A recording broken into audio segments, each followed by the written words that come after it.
we're live. This is Julian Jean-Pierre from the Royal St.Lucian Seamoss Company, and I am doing another Let's Talk About Seamoss.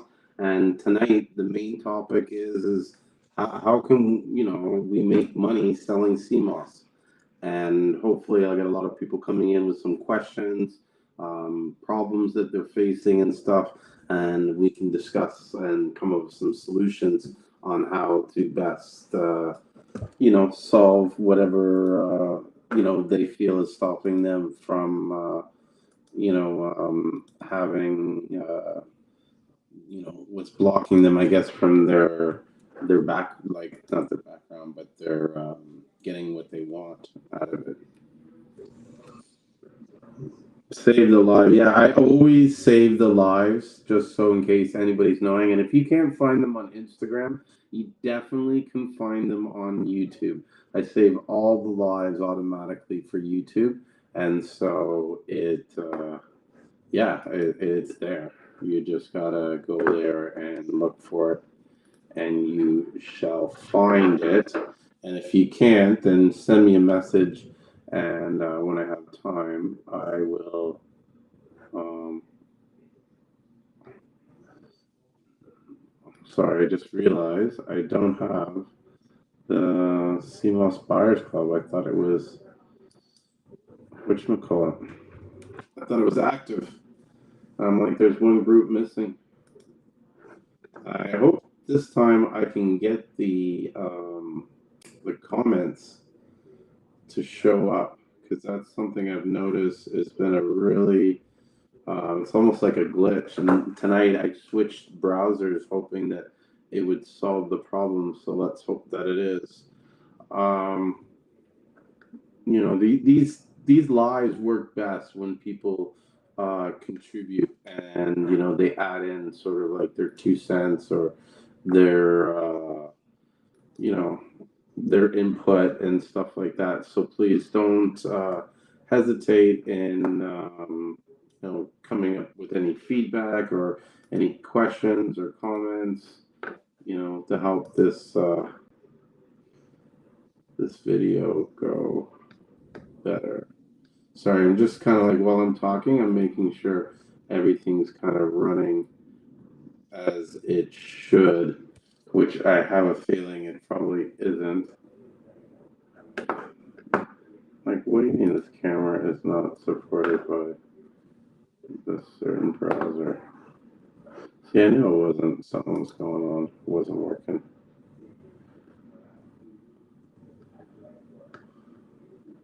I think what I might have to do.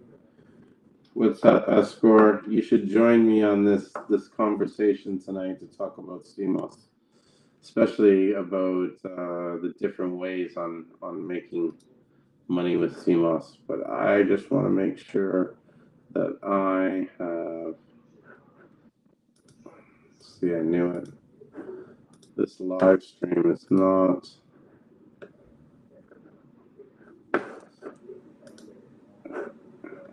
It's not streaming to Facebook like I want it to. Or maybe it is. There it is. I think I'm there. I got it. I got it. And hopefully, maybe if someone wants to do a comment in the questions, then in the post, then I can see if I can see the comments, like how they're supposed to show up on this browser. So getting into it slightly before, someone has a question or concern, there are so many different ways that one can make money. Oh, here's a question. Do I make Seamoss gummies? No, I don't, unfortunately. I do not make any Seamoss gummies. I'm going to invite some people to join if they're still here. But I mean, I know how to make the Seamoss gummies, and there's so many different ways that you can make it. You can use stuff like agar. You can use stuff like that. Hey, what's up? Hey, what's up, bro? What's up, Jay? Pardon? They told me you were online again. Yeah, I just, at the last minute, I was like, fuck it, I'm gonna go on. And I wanted to talk about making money, like on selling CMOS, because I feel a lot of people they don't see all the opportunities that are out there, and they're very sort of like they kind of limit themselves when it comes to the marketing and everything. Well, I'm in the sauna, so I got 20 minutes here for you. Look at you in the sauna. I'm in the Philippines, just to let you people know, I'm on a different time zone, but it's a perfect time to talk about it because I build a market here in the Philippines with zero education about people knowing SEMO, so I had to build the business from scratch. Mm-hmm. But the thing is, because of 2023, now things have changed a lot on marketing. So it's not like you literally got to attack all platforms all the time, every day, no matter what. Mm-hmm. There's no other way to do it. I mean, if you want to do the traditional route, but we scaled the company within the last couple of years. But we were talking about how people can scale, though, right? Mm-hmm.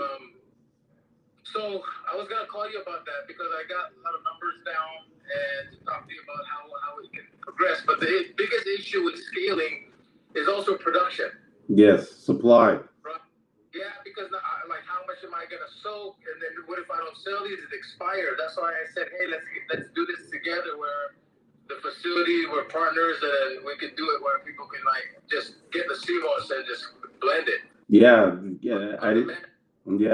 I like the way you had the idea of packaging it and how you had the idea of storing it and stuff like that so that it has a longer shelf life.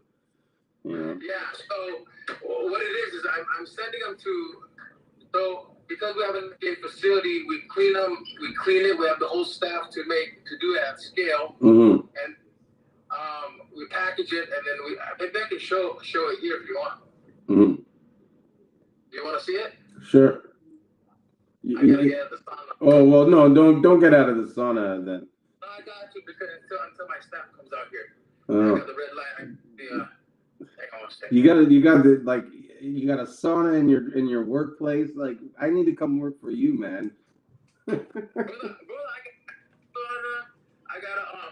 got a red light. I got a red light therapy thing here. Yeah. You know what I mean? That's why I got a red light. I got a cold bath.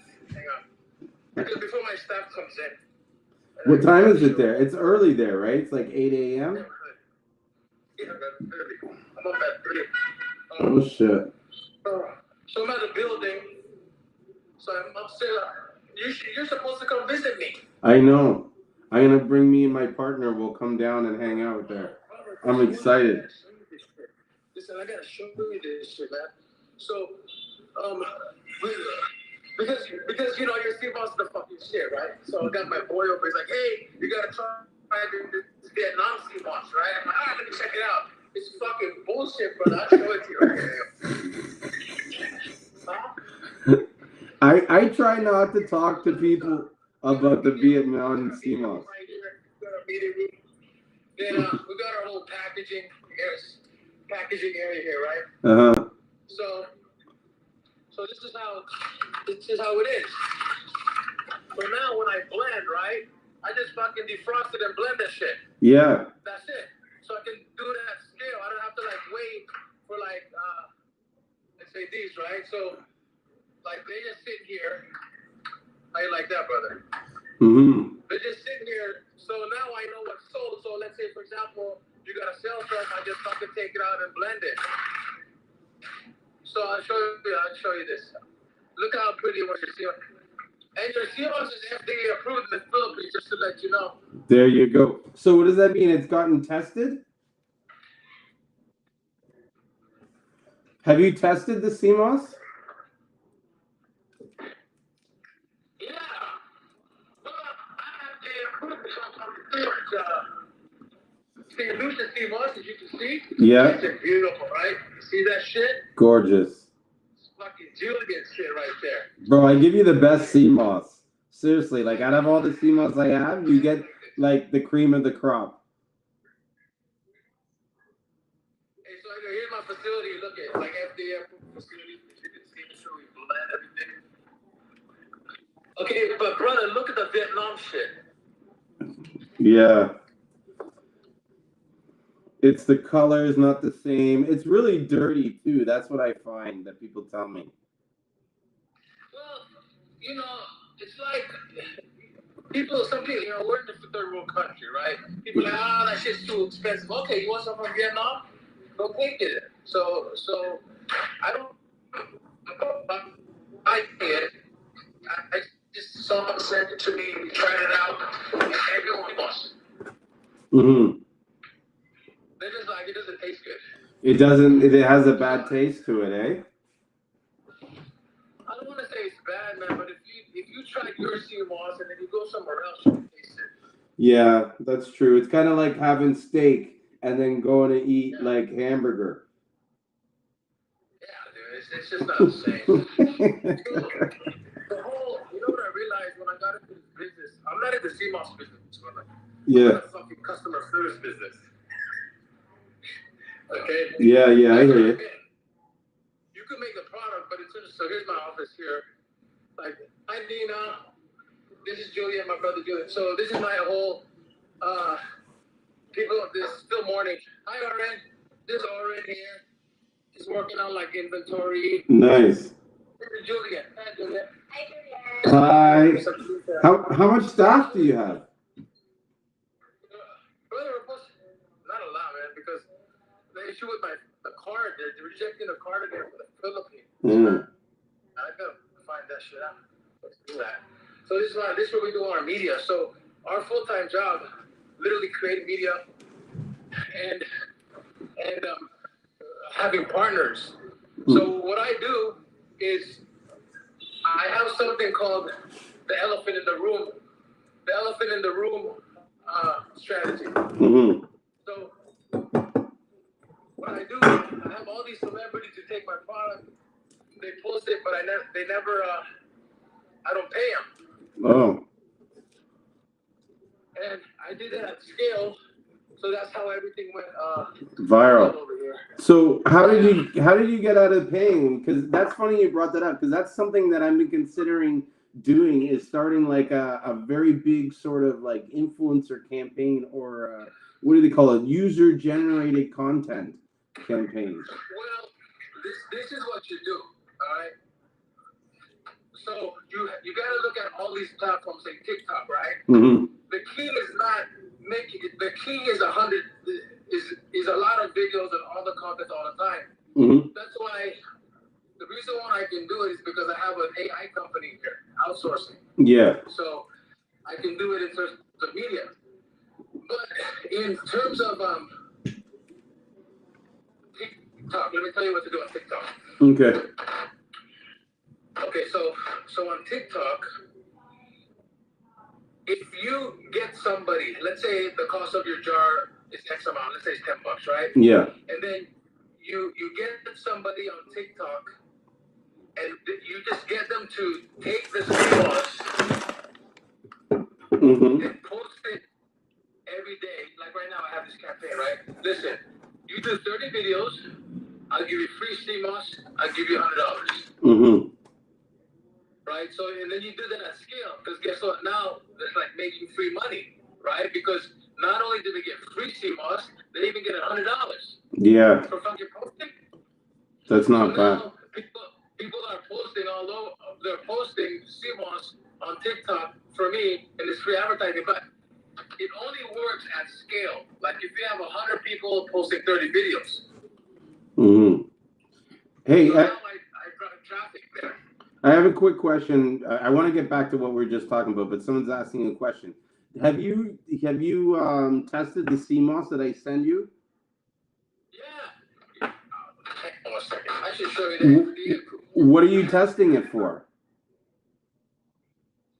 Well, I have to pay a lab, right? So I had to pay a lab to find out how long the Seamoss will last. Yeah. And then, so how it works is like this, so you get an FDA approval for the facility. So they call it an LTO. Yeah. License to operate. Then they know your facility's clean. Yes. once they know your facility's clean, then you can make any product in that facility, right? So Yeah. now I have a CPR for St.Lucian Seamoss. Yes. A CPR meaning I can export anywhere, I can put anything and be FDA approved. So they tested your Seamoss. Yeah. Because they asked for your paperwork. That's why I remember I said, hey, they want your address because you're the only guy I get it from. Yeah, I'm your exclusive supplier. Yeah. No, I don't work for nobody because Joey is the fucking. Thank you. But you know too, just before we get it, we got to talk again because I'm getting a few people from the Philippines asking for St.Lucian Seamoss, and I want to be able to direct them to your company, and you know what I mean, and then that way we can send the Seamoss all to you. The thing is, I've captured the whole market. No one can sell Seamoss here but me. Yeah. Right? So even if they're trying to sell, I talked to one guy that you sent me to, and he's like, oh, fuck, that's too hard. Can I just sell under your brand? Yeah. Because it is to really get it into the market, to get it to thing. I mean, it's worth the work, but it takes work. Like, you can't sit there and say, oh, Well, listen, if you don't have the love for what you're doing, then you're not going to last anyway. That's true. If you're just doing it you're not going to last that long. That's true. That's true. You're just doing it to make but I have this new thing because of my AI company where I take people under my brand, and then we populate their social media, and then they make money on the Seamoss. Mm-hmm. People can't scale social media unless they got a team. Yeah. Here and it's do it there. You need a team, definitely. You need a group of people to work with. You need a team to scale anything, like whatever. Hey, brother, I got everything set up now. I'll send you my website. But like, if we wanted to help dealers, not only can we send them pre-made Seamoss, they could store and blend on their own. We can help them and put them on a platform where we can help them with social media at scale. Okay. Because literally, what they can do is like, for example, right? We'll give them topics to talk about. Let's say it's an hour worth of conversation. They send it to us, we'll cut it up and make funny videos, and then post it on their social media. So it's like, the only thing they really need to do is get the orders, blend it, and send it. Yeah. You know what we also have to do? We have to set up a Dropbox together so that I can dump all the content that I create. Like, especially a lot of the drone shots that I've been taking and stuff. You guys can use that. If you need, listen, I got you. If you need to get your media done, send it to your boy. I'll get it done for you. Okay. Focus on selling. I'll show you how our business works. Like, send me your stuff. Let us do your shit at scale. Mm-hmm. For sure. And then I think we can have a full scale in helping somebody's business build their brand. Definitely, you create like almost like a funnel or like a what's the word I'm looking for? Like a system. My phone. I keep dropping the phone.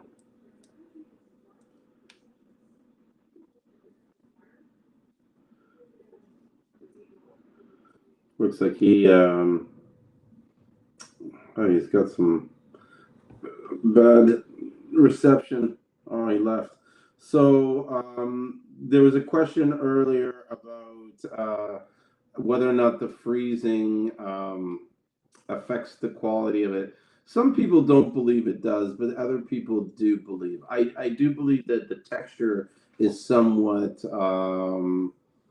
affected, but it really comes down to how you make your gel yourself, because some people have a way of making the gel so that it comes out really smooth and it's not susceptible to freezing, changing the texture. But for the most part, freezing that I've experienced, the freezing really just changes the texture mostly.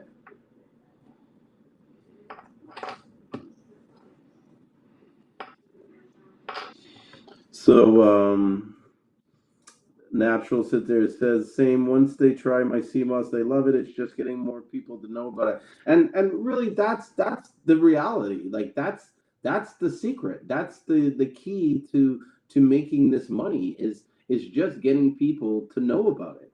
Like recently I I don't know why I got it. Well, I know why I got it. But recently, I got into starting to make gels, just on a low key basis, because I have a lot of people that I deal with, and I talk to who want the gel, but they don't want to go to anywhere else, and they don't want to make it themselves, and so. Um, I started making the gels in small batches to sell, right? And I sell them in big jars, and I sell them like I think $60 a jar. And I've sold, and I've just been doing it for a week, and in the past week I've sold like 10 of them. You know. All right, Jay's back. Is he back? Looked like he was back. Yo, what's up, bro?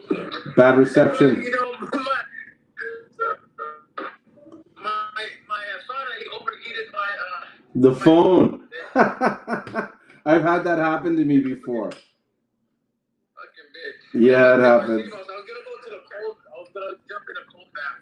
You gotta do the cold bath. I know you're Canada, but you gotta do the cold bath. You know what? I take cold showers often. No, brother. I'm talking about ice water. I know, but I take cold showers. It's the closest thing to it, you know. Brother, you gotta do this right here. Check this shit out. Got an ice bath right here. It's fun. Listen, I'm in a third world country, man. You know what I mean? You gotta make adjustments. Okay? Yeah, what is that? A freezer? I got staff, right? I got staff, so they're putting ice in this bitch, right? You bro, you must be the craziest boss. Like they must be. Holy shit. What? I got staff, brother. I got staff. Look at that. Ice in here every day. How long do you sit in that? I don't know, 30 seconds or so. If I work out. Yeah, after a sauna, you're insane. All that work for 30 seconds. Kids are going out without ice cream because there's no ice on the block because Buddy's got the whole fucking everybody bringing ice for his freezer. I'm telling you, man. I'm giving people work, brother. Oh yeah, of course. Back to what we're saying. Are we talking about the social media stuff? Yeah, we were talking about the social media, TikTok, scaling. Yeah, so our job now, once you get your operation straight, because you can't scale unless you got a. You know what happened though? Because of the technology age, we took everything under our business. This is secret between you and me. Yeah. Everything is under AI now. My whole business is under AI platforms. Oh wow. All my chats, all my inventory, like I have like literally like 3 staff now. Oh wow. Before I had like 20, right? But because AI can handle so many things, I switched everything up to that in terms of scaling. Crazy. Yeah, so like even yours, right? Like we can set up a chatbot for you, and then you can literally talk for 1 hour. You can talk for 1 hour. I can take AI, take your words, machine learn it, and then when someone asks questions for you, it's going to be your words. Oh wow, that's crazy. I could even deep fake you right now. Yeah, they were doing that with Elon Musk, and they were getting them to say that Seamoss is the new trend and stuff. Because someone came to me and he was like, Elon Musk said that Seamoss is gonna be, going through the roof and blah blah blah. And then I Google it and I find out it's fake. That these guys, they deep what do they call it? Deep faked his voice. Hey, but you know what? I forgot to make the reason why I sell Seamoss is because I don't sell Seamoss.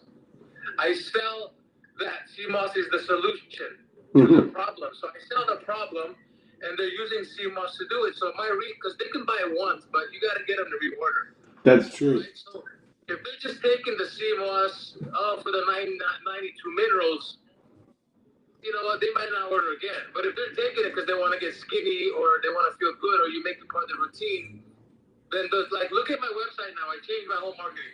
Mm-hmm. I'll go take a look at it in a minute. Actually, I'll take a look now. That's my whole campaign right now, brother. It's and that's why my reorder rate is like 90%.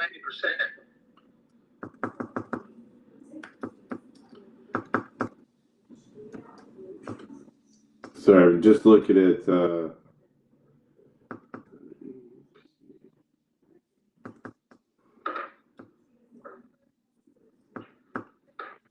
trying to find your ID. Epic.ph, EPIQ.ph. EPIQ, that's it. So, and you know what? I even got off the fact of marketing 92 minerals, 102. I just stopped doing that shit. You know what I say? I said your body needs 15 minerals and 13 vitamins to work at its optimum. And see, got it all. That's all I say.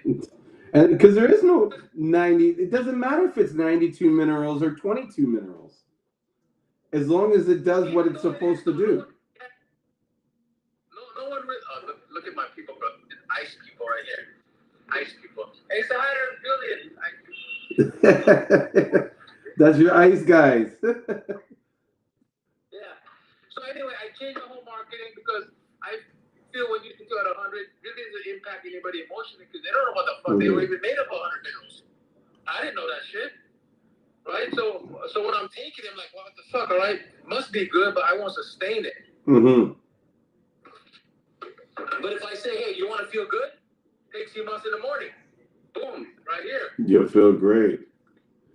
No, you have a quick reset, immunity booster, vitality enhancer, hassle-free.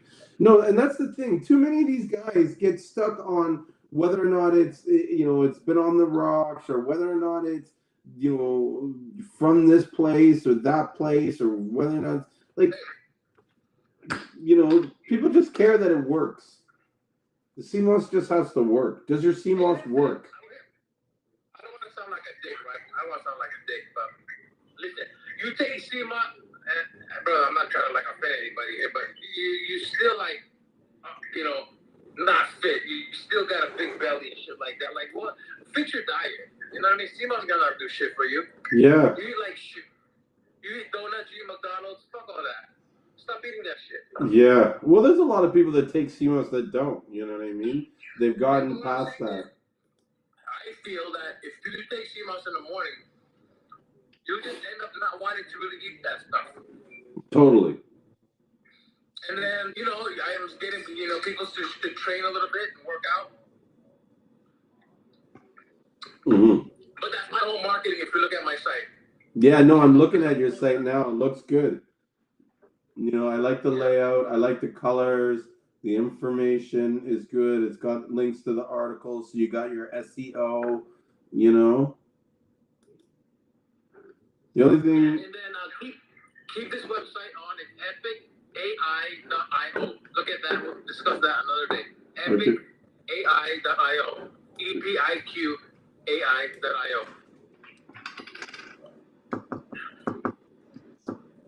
And brother, we can scale that. You know what?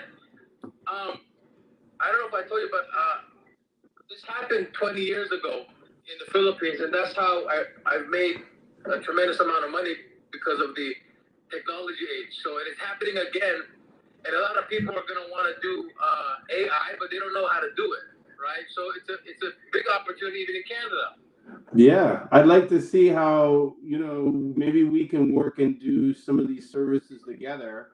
I figure out how for my business, and then I can show other people sort of under me that because this is what you need to scale your business if you're really serious about kind of going to the next level.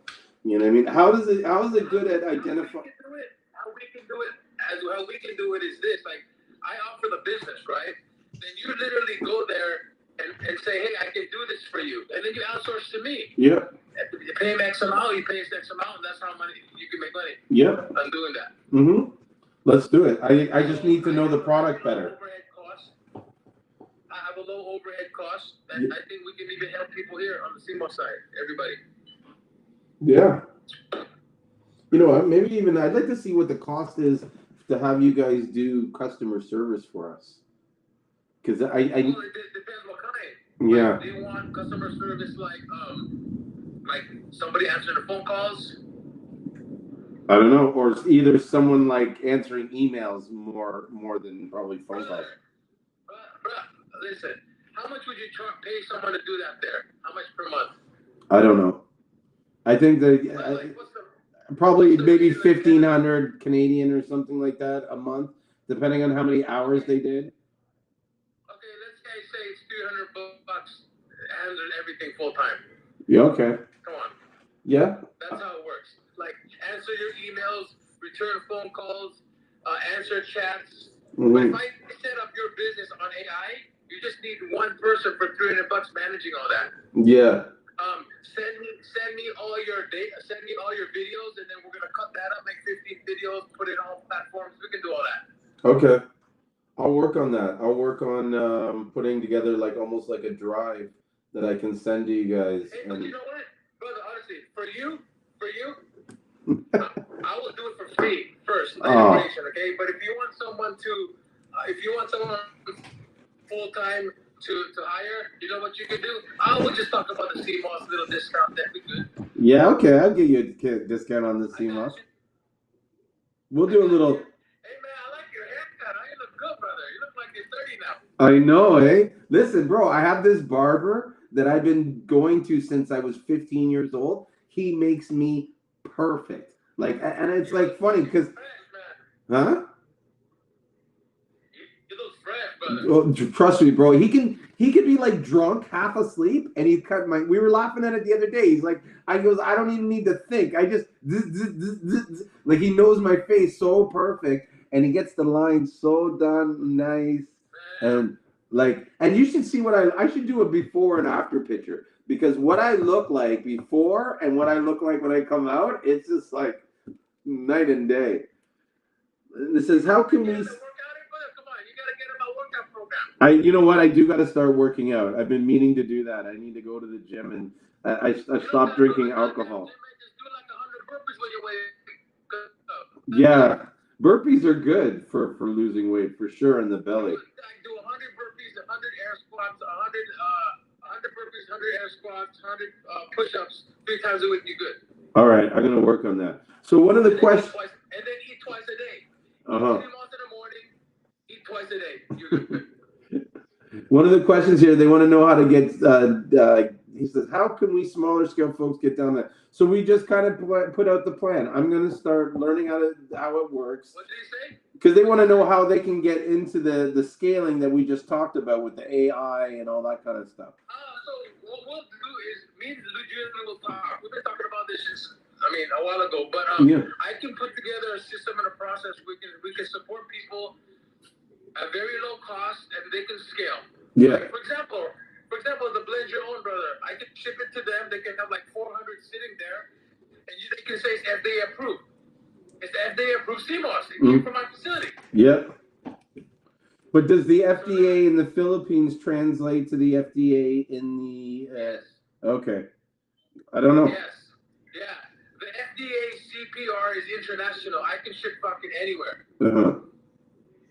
Okay, it's just that the last time we spoke, I had to get an export license because I wasn't planning on doing that, right? Yeah. So now, like if someone ordered like 500, I'd be able to support it to them. But if they had the package, they can literally put my website, my facility, my CPR number, and say my Seamoss is FDA approved. Because they don't have to clean in their kitchen no more. That's the bitch of this whole thing. But the thing is, let me tell you something about my Seamoss. We wash this thing 10 times. Yeah. Okay? Nobody can do it because of staff, right? So I clean this thing. Like, I put water, I change the water 10 times, and then I dump it in lemon, and then I wait 24, 48 hours to fucking thing look good. Yes. That's my secret recipe. My secret recipe is manpower. Yeah. That's where you can get the advantage. That's your advantage there. It's having the staff. Yeah. And I can imagine you gotta fucking like clean it, you gotta put it in, you gotta like wash it, you gotta put stickers, you gotta put fuck Yeah, get all the jars and stuff like that. That's something that I've always kind of said to people. Like, if you really, really want to scale, it's almost better to have one company or one group of people, produce the product, and you purchase the product with their slap your brand on it and go. Because that's how most of these tides and these other companies gain and whatever. They're all being made in one location. Here's an idea, brother. Okay. Oh, I'm losing it. The reception. Seamoss, right? What? Say it. I lost you for a bit. Like, people can take our Seamoss because, Julie, it's our Seamoss. I just cleaned it for you, right? They can literally take that and just ship it to their fucking customer and have this customer blend it up and put a recipe on there, like add fruits or whatever. So they don't gotta blend it and put it in a jar. True. All they gotta worry about is marketing. So you call it blend your own Seamoss. Like, one jar is $60. Let's just say, right? So let's say we can sell it to them land at $12. Yeah. They can sell for $35, $40, be under market price. They don't touch the product. The product goes to them. They ship it straight to their customer. The store blends it. They save money. And then now you can work on different recipes for your content. Like, hey, you should put this, you should put that, you should put this. And now you don't got to touch their product. And now you get your 3 months FDA approved. Yeah. And it will last longer because you have it frozen as opposed to shipping it, whatchamacallit. They keep it frozen. St.Lucian Seamoss. You know what I mean? It's St.Lucian Seamoss, FDA approved Seamoss. Mm-hmm. No, I think the Seamoss should always be frozen until you're ready to consume it. Well, I take them out now and I put them in the plastic. I don't just leave them in the box anymore. Yeah. So I take them out, I weigh them out, and then I blend them, I clean it, then I freeze it. Then I have production twice a week. Then they'll blend it, then we'll sell it. Mm-hmm. I did the blend your own just so I can scale my, so it's easier for the staff. Yeah. It makes it easier. I agree. Frozen, ready until ready can consume. Yeah. It's interesting how everybody really goes on the bite, like, or not the bite, the live type of Seamoss. You know what I mean? Like, they all want it fresh. No one, like, I don't know. I just feel like we should be selling it frozen. It should be in the freezer section. You take it, freeze out, you defrost it when you need it, and then So I mean, just think about it, right? If you leave it out, right? That thing is decaying. It's just out in your fucking closet. You know what I mean? Yeah. And then what? Then you're gonna take it not clean. So what if you take it out, clean it right away, then freeze it, then you preserved it? So it's literally it's like flash frozen, I would call it. Like flash frozen steak. You freeze the freshness at that point. Yeah. Makes sense. So Prototype Skincare says, is there a lot of clients in the Philippines? I mean, there's 100 million people here, and I created the market, and I'm the only one that can sell. So there's definitely definitely a lot of clients here. The profit margins are very high. I sell a premium product, and the reorders are 85 to 90%. Wow, that's good. You know what I mean? You can't complain about that. 85, 90%. Jeez. That is. Yeah, our reorder rate is high. So, and I run different companies. This is just passion. Actually, I started this 3 years ago, and I found you during a typhoon. And I just took a shot at him, sent him money, and he sent me Seamoss. Yeah. I remember.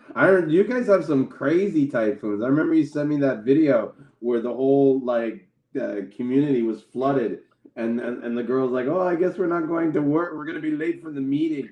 Yeah. That was so funny. I was like, "That's crazy."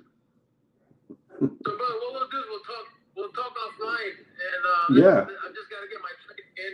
Hey, they do your burpees tomorrow, brother. Pardon? Do your burpees tomorrow. Yes, I'll do my burpees tomorrow for sure. I gotta do some burpees and some prone cobras. So let's talk about the AI stuff. Did you see my AI website, epicai.io? Yeah. I checked it out. It looks cool. Customer engagement. I want to get on this. I want to figure out how we can, how I can leverage some of these services to, what I mean, my customer service has been lacking as we grow. Oh, let me help. I can definitely help you out with that. Like, if you need response rates, what do they chat with you on? Is it on your website or do they call you? Well, usually they email me. Some people call me, and I would like to remove that and get it back to, because before I had it where it was like a 1-800 number. So I want to get it back to the 1-800 number, and they can leave messages and people will respond to them and stuff. But it was mostly like online chat, the Shopify chat, Messenger and stuff like that, where I'm not responding to them. And not only not responding to them, but really not like keeping track and following up. You know what I mean? Okay. So here's what we can do. I can put together an AI inside your system right now where everything will get answered. And then all the data will go inside, and they can even send them an email with your words. Mm-hmm. So I'll talk to my staff about it, and then we can have a meeting offline to do. You can consult with one of my business managers, and they'll understand your system, and then they're gonna go do the research and do a tech stack and find out what's the best AI for your business, and we'll implement it. Yeah. Okay. Yeah, and then what I'll do is you just gotta send me some purple Seamoss. Yeah, no problem. Lots of purples. I'll start sending you some green Seamoss too. Yeah. There's even some. I'll do that. I'll talk to him now, and then let's schedule something like next. What's today? Today's Thursday. Friday. Well, it's Friday for you. We'll schedule something next week. I'll talk to them today. Okay, sounds like a plan. Listen, you look fresh. Keep on getting that hair shape, man. And then if you have any your people want to discuss this stuff, let me know. We can have a call. Okay. Yeah, for sure. Definitely want to do that. Okay. All right. Okay, and then once the card gets done, it's $1 account. We'll put the order through on the site. My accountant will. Okay, no problem. All right. Stock, right? I just ran out of stock. I'm getting new stock next week. So by the time you take care of this, I'll have stock. Okay. Yeah. Okay, brother. Much love. Yes, you too. Love. We'll talk soon. All right. Yeah. Take care. Bye. That's my buddy Jay. We've been working together for a good 2 years now. It's been quite a time. Yeah. And it'd be interesting to see how his system, because he's in Philippines, and they're in a position where they can do the what should I call it? They can offer these services like for a lot less than someone in North America could do it. And so. Sorry, I'm just reading some of these messages because I want to see if I'm getting the comments and stuff.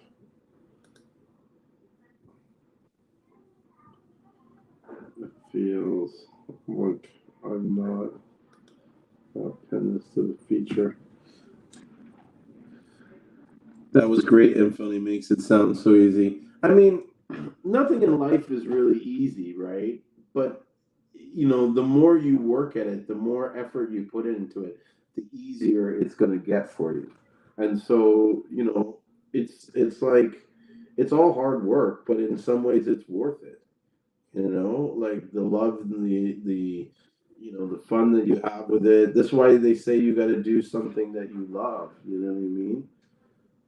So that you don't, you put in that passion and that love for it. Seems like this thing is.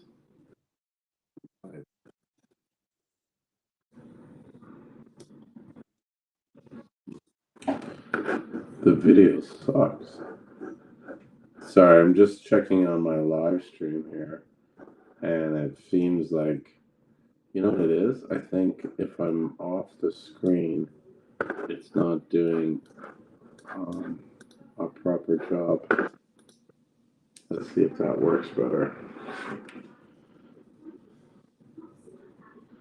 Because it's like frozen. Oh, there, yeah. It was frozen on my face, and so I figured it out. So yeah, he's got a really interesting business, and he's grown from just making some gels to now they have a full like facility to where they do all the marketing, they do all the processing, the cleaning, they freeze all the stuff there. I don't know if you saw them, but they're in like vacuum seal packs, and he says that he keeps them in the vacuum seal packs until they're ready to be um, they're ready to sell them, and then they defrost them and blend them in a blender and pour them into the containers.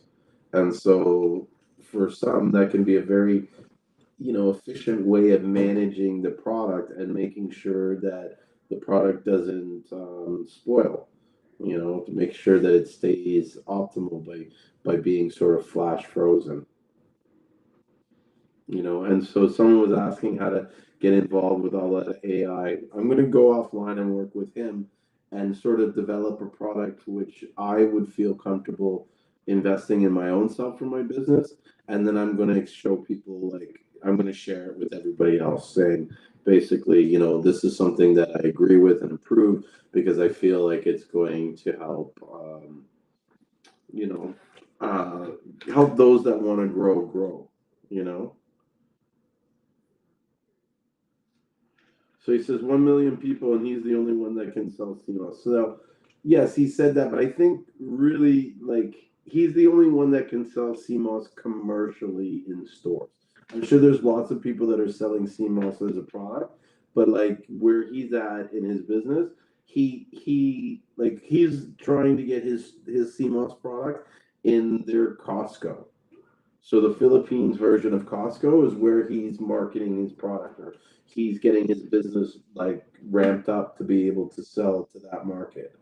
And so, you know, in that area, he's probably the only one that can legally sell it in stores. Yes. But I'm sure there's people that are selling it person to person and stuff like that.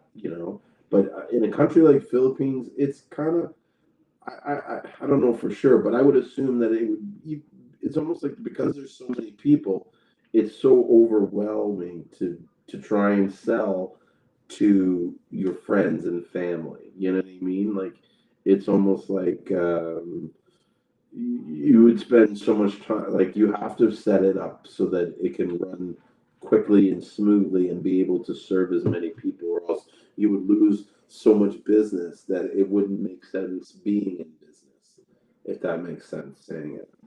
And yeah, I agree. Frozen is all the way. Like we should have it in sort of like freezable pouches or containers that can be defrosted when needed, almost even like ice cubes. You know what I mean?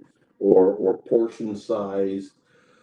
Uh, really? Like imagine we had ice cubes and those were the portion size gel, like so that one cube is the equivalent of 2 or 4 tablespoons.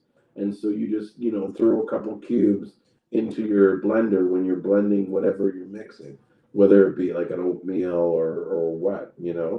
I think that would be really cool. You know, and a way to market your product.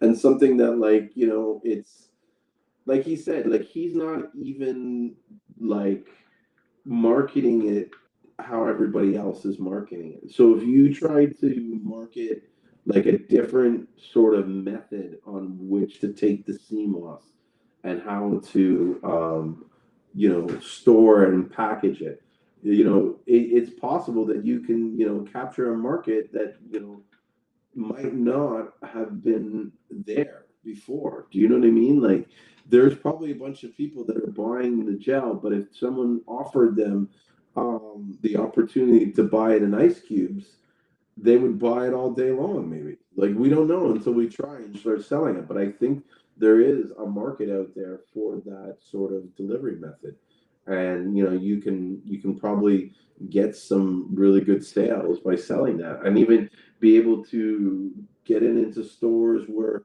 the stores were previously not willing to have it because of the shelf life and stuff. The best and quickest ways to make money is to solve a problem that many people have.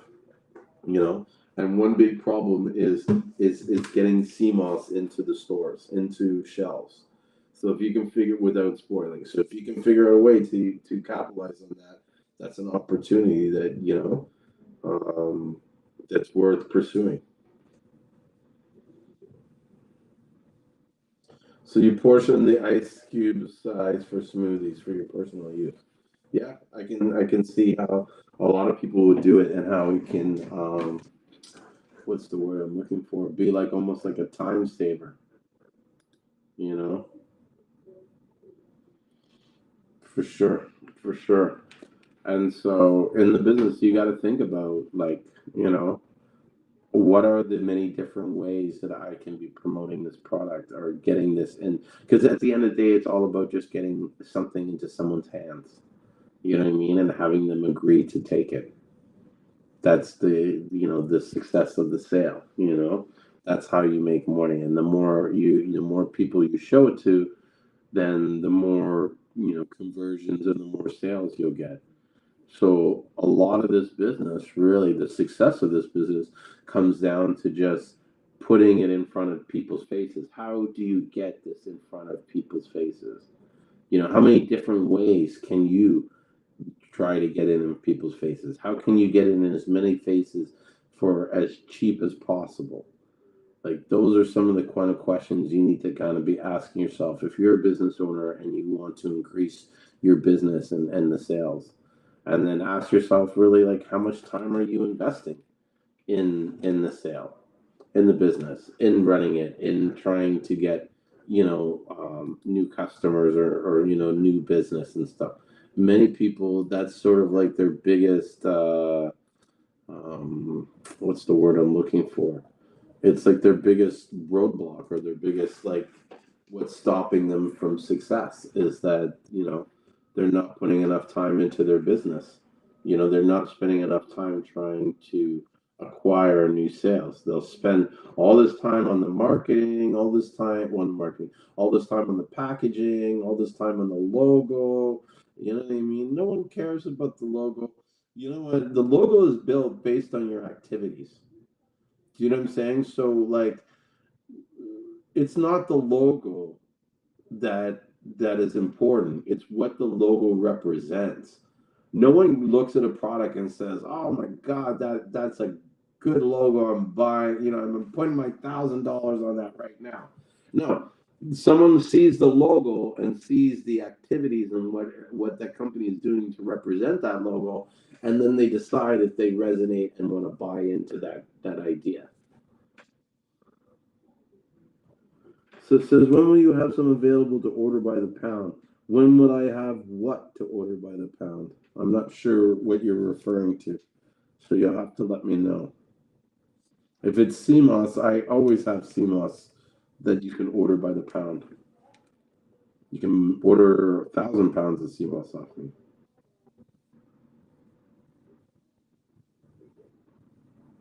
And am I going to do honey? Yes, this year we should be harvesting some honey now.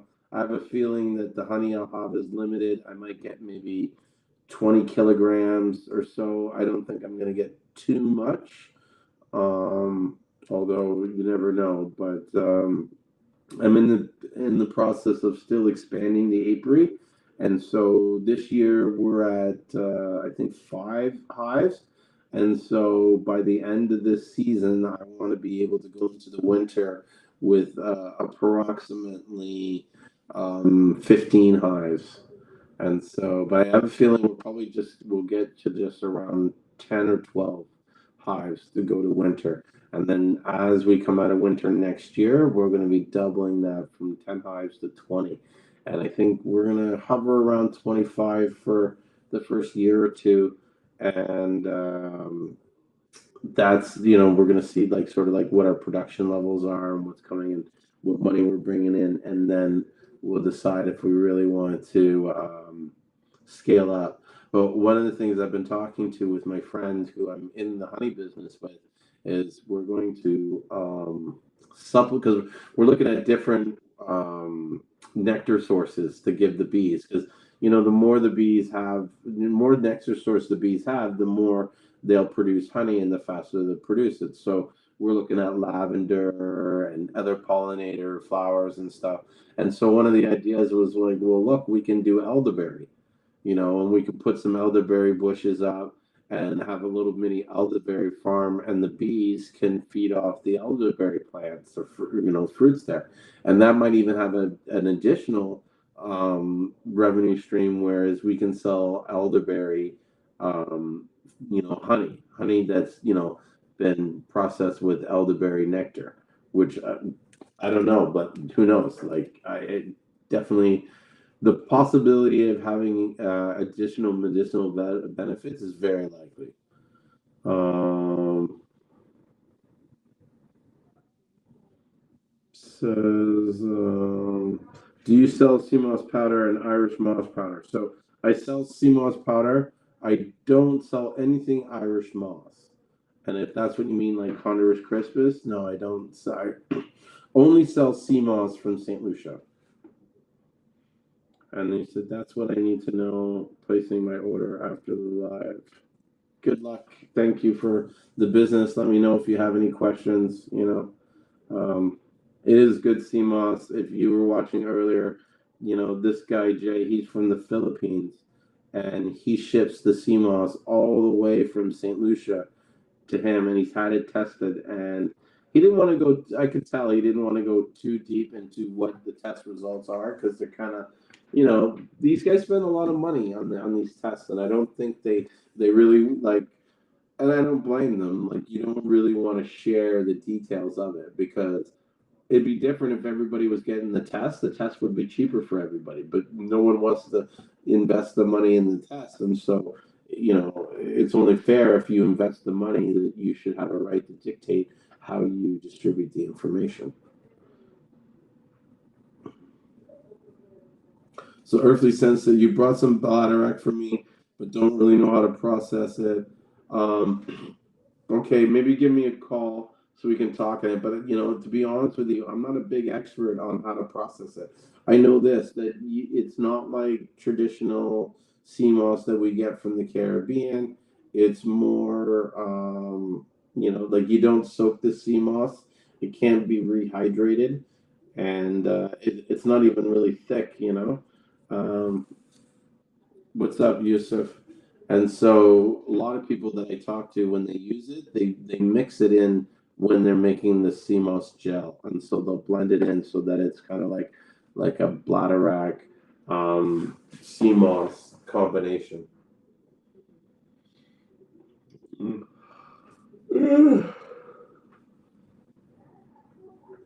It's been a long day. I've been up since early this morning. I'm crazy to see what you Yusuf saying. Maria's still there. I'm gonna invite some people. See who wants to join.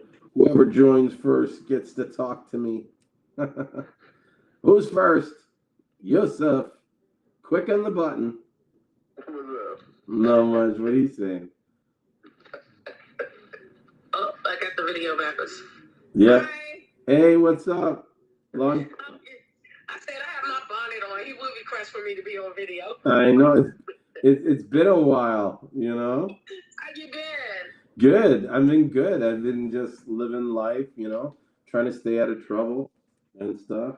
I've been watching you. I've been watching you. Thank you so much. You're welcome. You're welcome. I'm glad you enjoyed it. So definitely tonight I wanted to talk about like different ways of making money and scaling. Do you have any questions? Are you going through any issues?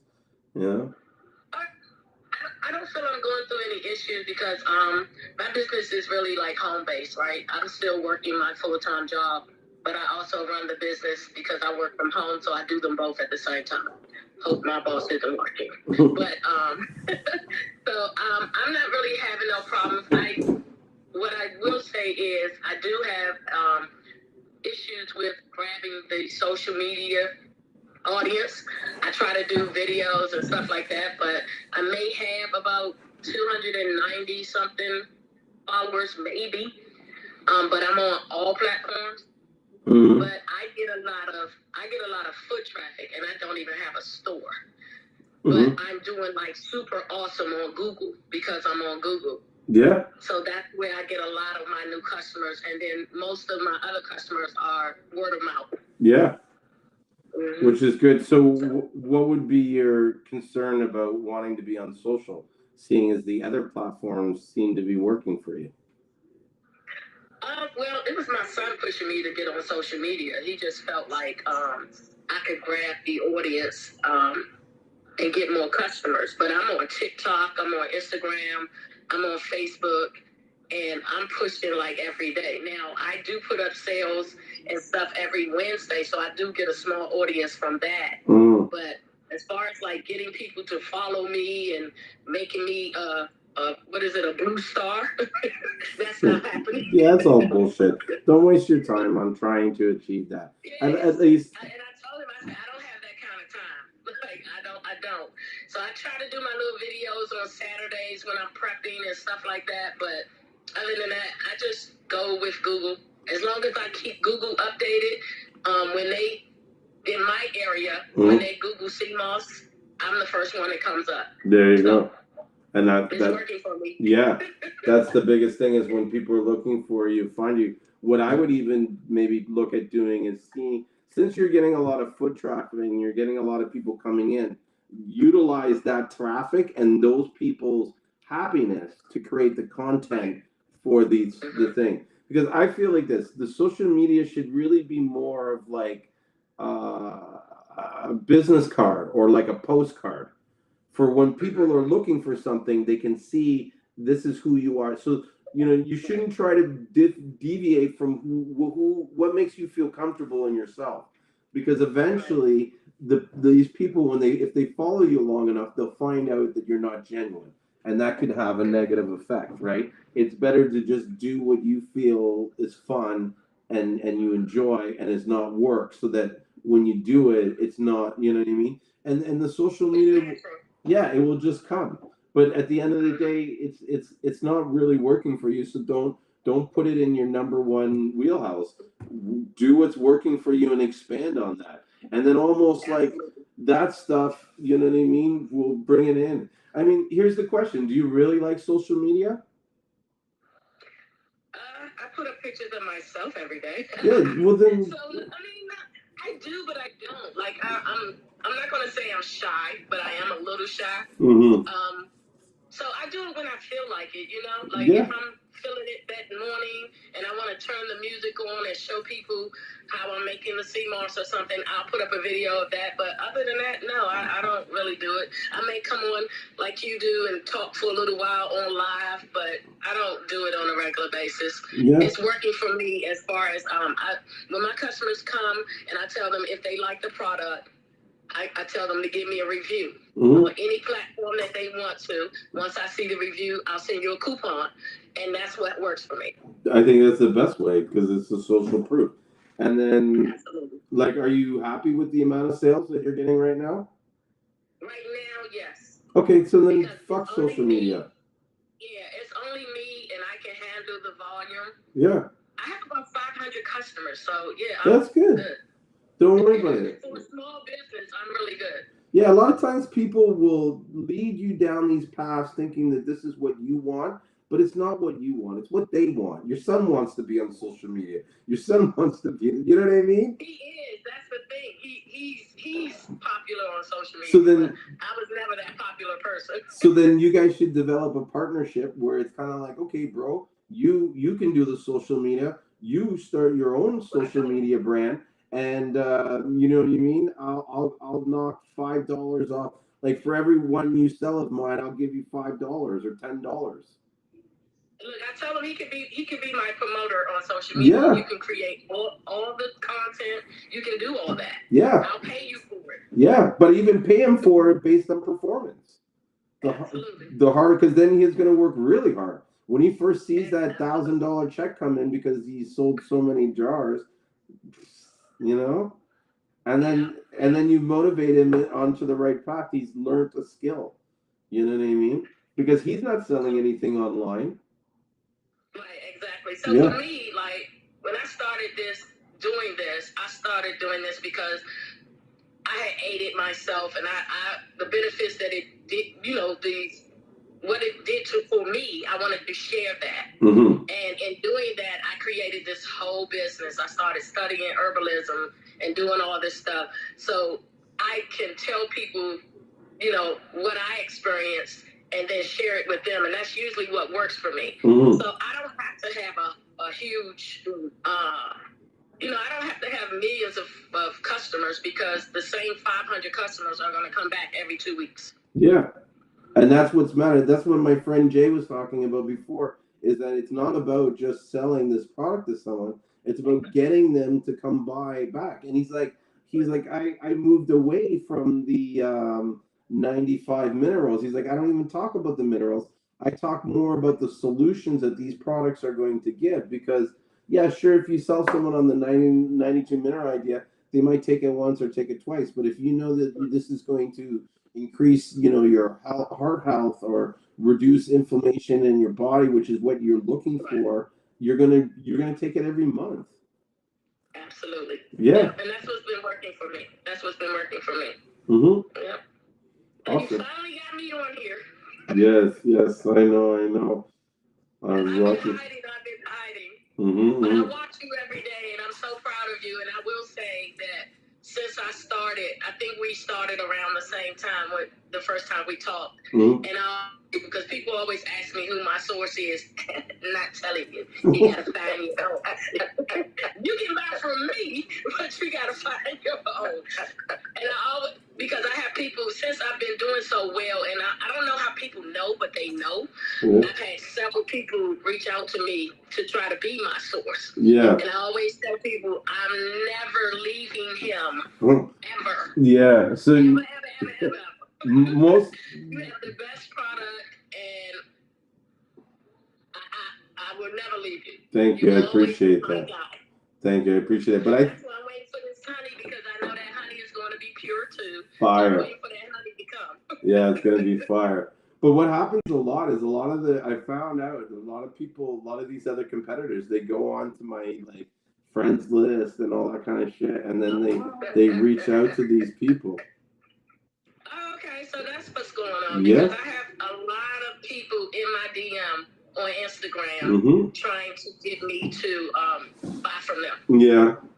And I mean, whatever. And they maybe even buy them from you. We're so big. I was saying that to one of my friends today. It's like in St. Lucia, there's only like 5 or 6 people that you can go to really get on a consistent basis more than 1,000 pounds of high quality Seamoss. Like you could get 1,000 pounds of Seamoss, but it's almost impossible to get 1,000 pounds of premium grade consistently the same quality all through the 1,000 pounds. You know what I mean? Look, the smell alone when I open the bag mesmerizes me. Mm-hmm.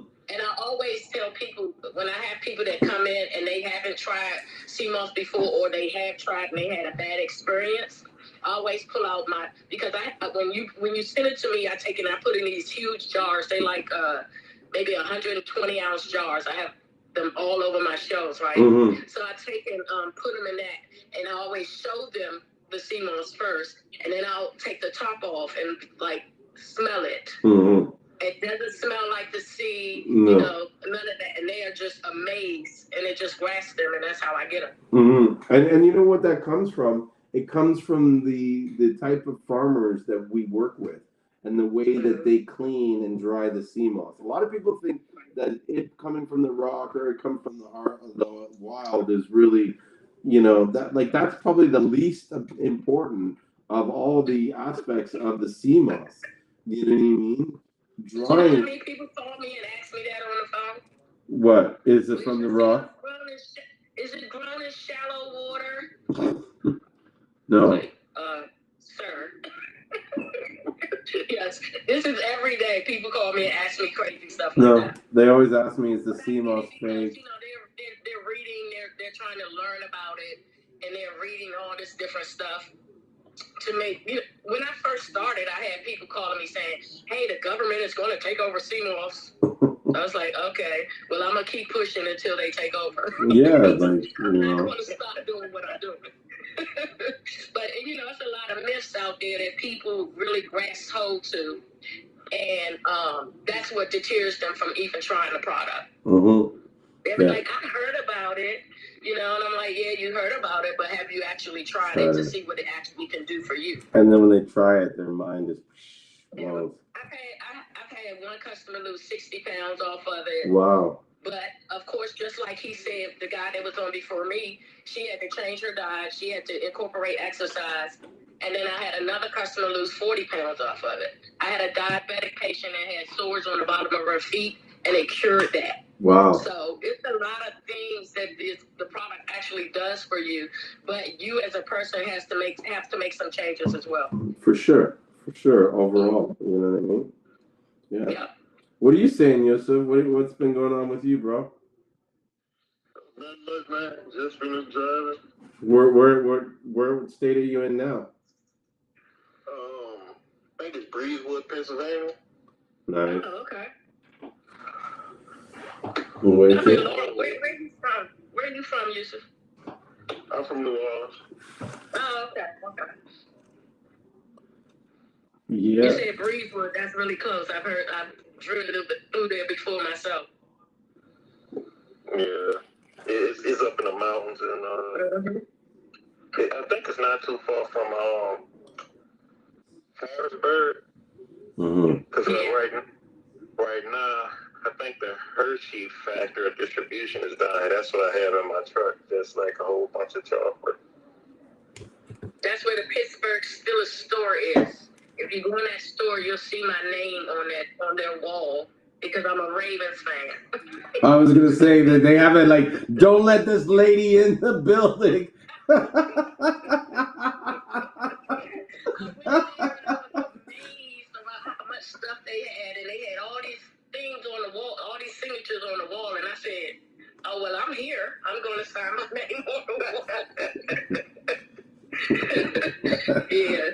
Oh, so you signed it yourself? It's not like they put it on there, you know? Yeah, I signed it myself. He gave me a pen, and I went in there and signed it myself. Hey, hi. Hey guys, I want you guys to give a shout out to Ashley and Naeem. These guys run Holistic Vibes.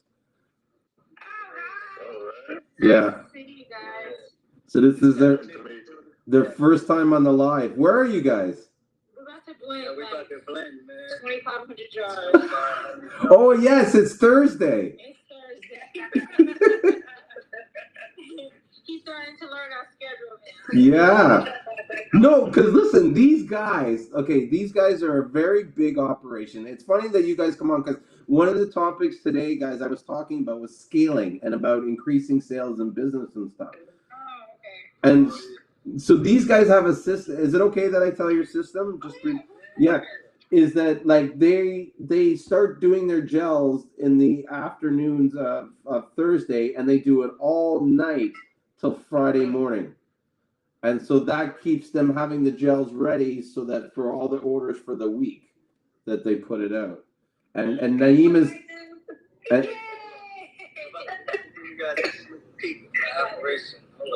Oh wow. Yeah, and Naeem is the master blender. You're gonna make me cry today, Julian. I try. Ashley's the boss. I just work here. I just went on their website the other day because I love I monitor the bigger companies. Mm-hmm. I monitor them to see what they're doing different. Oh, look at that. Mm-hmm. No, Naeem and Ashley are really good people. I had the opportunity of spending a week with them in St. Lucian. We had a lot of fun. I can't wait to go back there with them again.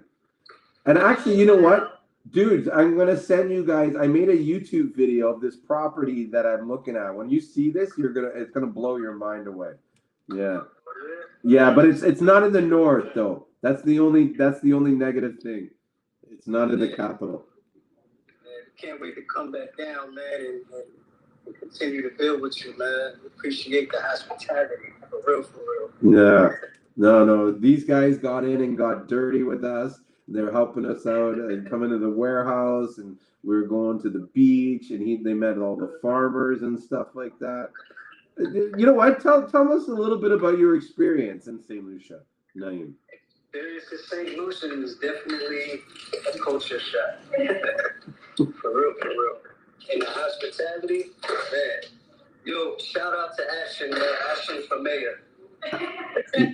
He is the mayor of Viewport. Ashton for mayor. I'll be working on the footage that we shot in St. Lucia. Yeah. I'm just waiting on the editor to finish up on the final touches. Let me show you guys a little bit of the facility where we make the magic happen. Mm-hmm. So this is, I believe we go through 2 boxes of Seamoss a week. Wow. Just for blending. Just for blending. So we pre-soak it. You know, only use the best of the best. Crystal geyser. Alright, that's just spring water. This is an exclusive. Yeah. I'm you know, this is rare that we get, you know, the insight behind the scenes of Holistic Vibes, you know. And Julian, I gotta get to work. My boss is looking at me. Yeah. He's like, why did you even join the live? You were supposed to go. Proud of you guys. All right. Yo, we got that meeting 1:30 tomorrow. Yes, I'll be there. I hope you guys will be there. You're not too tired from blending gel all night. Yeah, maybe we get done with this. I'll chat with you later.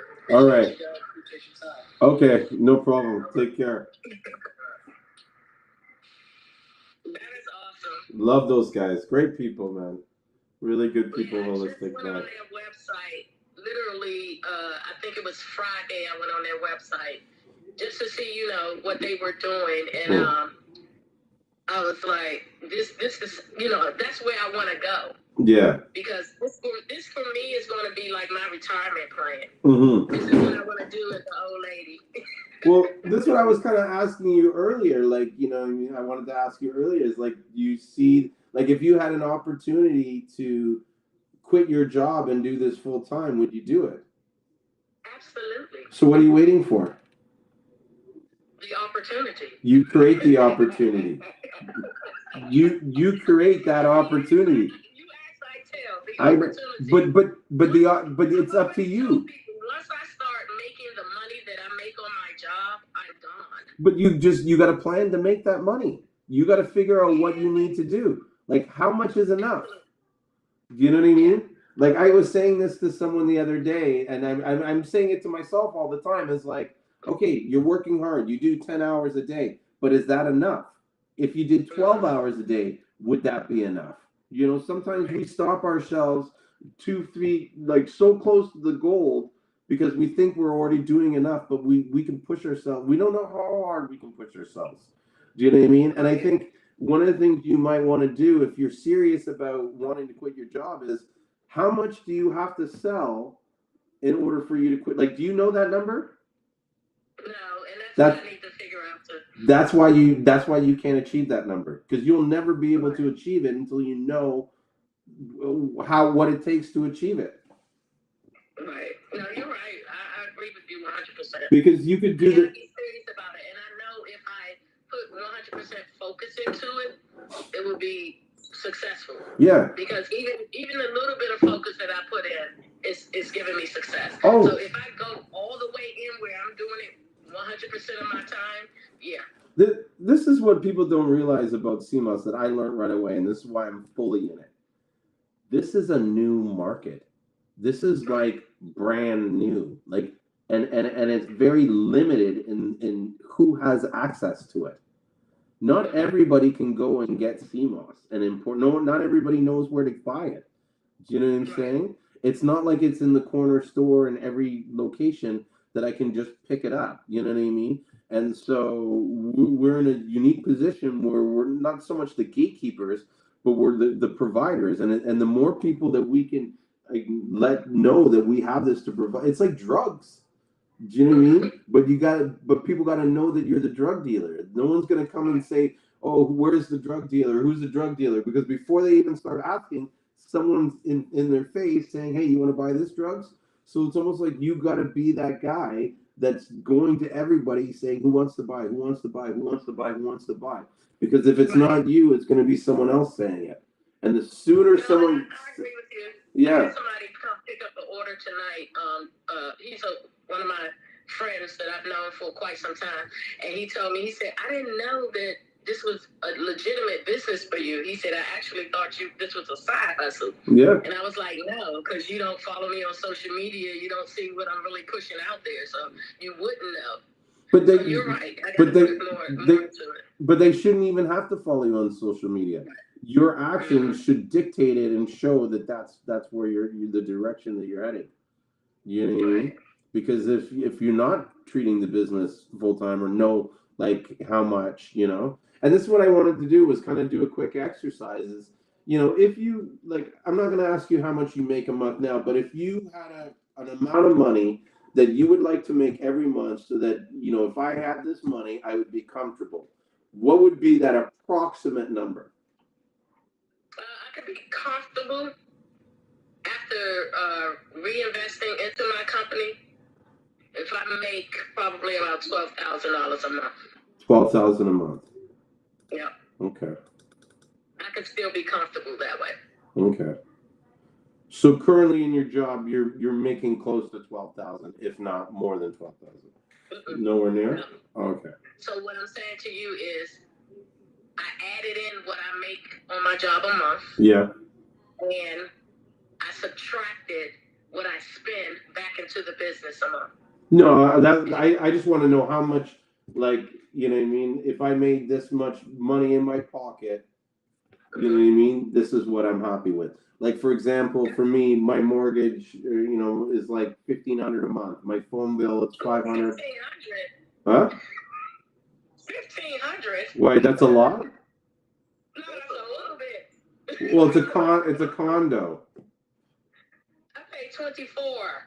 For a condo? I have a townhouse. Oh, okay. So I have a 1 bedroom plus den condo, but I bought it cheap. Like the originally my mortgage was like $500 a month. Wow. Yeah, I had to borrow some money and refinance the place, but my mortgage was like $100,000. Okay. Yeah. Anyways, getting back to what I was saying. So okay, 12,000, and then how much do you sell your jars for? So I have my sizes range from 8-ounce to 32-ounce. Okay. My 32-ounce right now is 65. Okay, and then what is your 16-ounce? My 16-ounce is 40. Okay, and then would you say that's your top seller, or like your the most? What one do you do the most? The 12 and the 16-ounce is what I do the most. So you have 12, 16, and 32? 8, 12, 16, and 32. Wow, that's so many jars. How do you keep track with that? Because see, I put different stuff on sale every week. Yeah. So it depends on what I put on sale that my customers actually grab. Like I have customers, if I put an 8-ounce jar on sale, they'll come and buy 5 jars. Yeah, to add it up and stuff like that. Exactly. Okay. Because they like to put them in the freezer and take them out when they're ready. Mm. And then I just started doing bundles this month, but my bundles are only 16 and 12 ounce. Mm-hmm. So what? You think I'm doing too many? I mean, for me, I would think that's too many. I mean, it's up to you, right? Like, I can't tell you how to structure your business, because the business has to be structured in a way that makes you happy and works for you. I don't sell enough gels to know, you know what I mean? But I know from my experience of just marketing and selling, I like to try to keep things under three and under. You know what I mean? I feel that when you give someone 3 choices, they have to pick one. If it's more than 3, like 5, or more than 5, it confuses them and it gets them to like they won't pick something because they can't decide on what to pick. And if it's 2, it's they will pick, but sometimes they have this kind of regret, like, oh, well, did I pick the right one? What if I picked the other one? You know what I mean? I don't know. Yeah, I've been thinking for a while to discontinue my 8-ounce, but if I do that, I would have to like put them on sale so I can, because I have so much supplies here. Why would you put it on sale? Yeah, and that would be another reason why to reduce it is because, as you get into the 4 jars, you have to buy a certain amount of minimum for each one. When you do it to 3, you know what I mean? You kind of reduce that overhead, or even 2. But I sell juices too, and I had to do the same thing with my juices. I used to sell 4 different sizes of juices. I cut them out, and now I only do 16 ounce. Yeah, I think if it was me, I'd probably do 2 or 3 sizes, but then have a small size that I would launch for like say you want to do some kind of limited special or limited this or whatever. You know what I mean? Like for drops. You know what I mean? And drop them in an 8-ounce and only in the 8-ounce, so that way if they want more than that, then they have to maximize it, and then you sell out quickly. You know what I mean? You do small batches for 8. And then you can control the amount of jars you buy and stuff like that. Only invest it when you know you're about to do a drop or a launch. But you want to see my setup? Yeah, sure.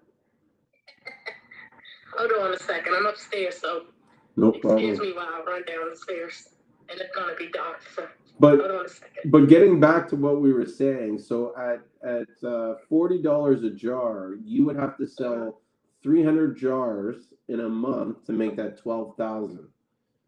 If you did it in 28 days per month, that's like 10.7 jars. Let's say 11 jars. So if you could find out a way to sell the 11 jars per month at $40, you would gross the 12,000.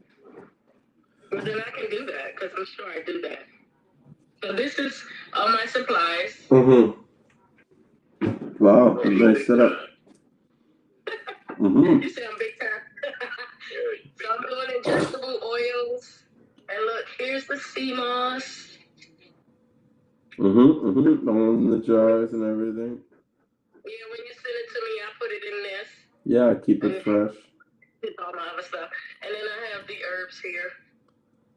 These are all my herbs that I use. For the added thing.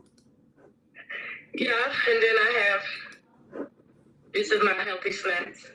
Oh, nice. A lot of snacks. I done took over my whole kitchen, so. This used to be the dining room, but now it's my office. Yes, they run you like everything out of there. That's a nice setup. Absolutely. You know what I mean? The big production line and stuff. I appreciate it. Thank you. No problem. Thank you. So I'm going to think about that because I have been thinking about it anyway to cut down on, costs. Uh-huh. And just focus on doing, 2 or 3 sizes because the 8-ounce really sells, but it sells when I put it on sale. Mm-hmm. Because I put an 8-ounce jar on sale for $15, and like I said, customers will buy it. Yeah, I would have the 8-ounce for sales, like for special drops, and also when you're doing like events and stuff like that for like an introduction, like like say I've never tried Seamoss before, then you have that one to sell to people that you offer. Okay, well here, take this one. It's $15. What do you got to lose? Because I do a sample kit too. Uh-huh. And the sample kit I have is $40. You get 2 4-ounce jars of Seamoss, 3 4-ounce juices, and 3 2-ounce boosters. Yeah, that's cool. You have a lot of that stuff. You have a lot of products, man. You should be, you know what I mean, trying to see how you can sell more. And then one way that you could look and how do you say it?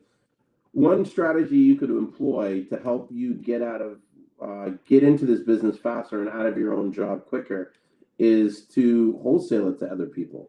You become the production for these other people, and so I do that too. I don't know know if you know. No. You talk all the time on email, but I don't know if you noticed. I've been bugging you a lot. Like, where's my order? Where's my order? Because I do that now.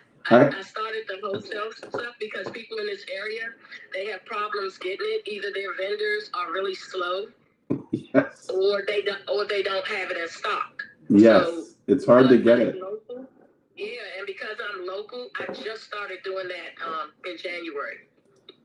So I'll know who you are. I need to know what was your last order number, and then I'll know. 7108 and 7107. 710. Oh, okay. Now I know who you are, because we had to put the orders together. Yeah. Remember, I was on your social media. I was like, hey. Yeah. Yeah. Yeah. So. I was just talking to these guys earlier. The guy from Philippines. What the? Sorry, someone just put a crazy order in here, and whatever. Sorry, I just sold like $2,000 worth of Seamoss out of the blue. Huh? The guy that said, "When are you gonna have it by the pound?" Maybe it's him. No. I know who this guy is. This is another guy. It's a guy from Montreal, but I wasn't expecting him to order this much from me. Like, it just like he was like, "Oh, once I get this one order, I'll place another order." And I was like, "Okay, fine." And I think he was gonna play. I thought he was gonna play like 10 pounds. He ends up ordering 35. But hey, I'm not complaining. I just need to get more. I need to get more Seamoss. And that's the hardest thing right now. It's not easy getting consistent supply, you know? Yep. And that's why I try to keep it here. So I don't wait until I run out or anything like that. I try to keep it here. And I'm selling it so fast now that I try to make sure that I'm ordering at least 20, 30 pounds. You should. I know it doesn't seem like a whole lot, but from my business it is. No, it's reasonable. But you'd be surprised the amount of people that don't even come close to buying that amount. And it's like, I don't mean to be rude, but sometimes they'll talk to me and I'm like, what? So the other day, this girl calls me and is like, what's going, because I'll be honest, we've been hit with an unexpected surge of business, right? And I've kept our workforce small because it helps keep our prices low. Like, if I had to hire more people, I'd have to raise the prices and stuff. Okay? My cousin works at the warehouse. He's the only guy. He's not the most fastest guy on the planet, but he's also not the most expensive guy. If you get my drift, I get what I pay for, and I'm okay with that. Yusuf, you should see this guy. Like I straight up said to his face, "Is like, I can't pay you a regular wage because the way you work. If I had to pay you a regular wage and watch you work, I would disown you as a family." Like, this guy rolls in like 2 PM, and the orders have to be out by 5. I've been there since 11. I'm just like, okay.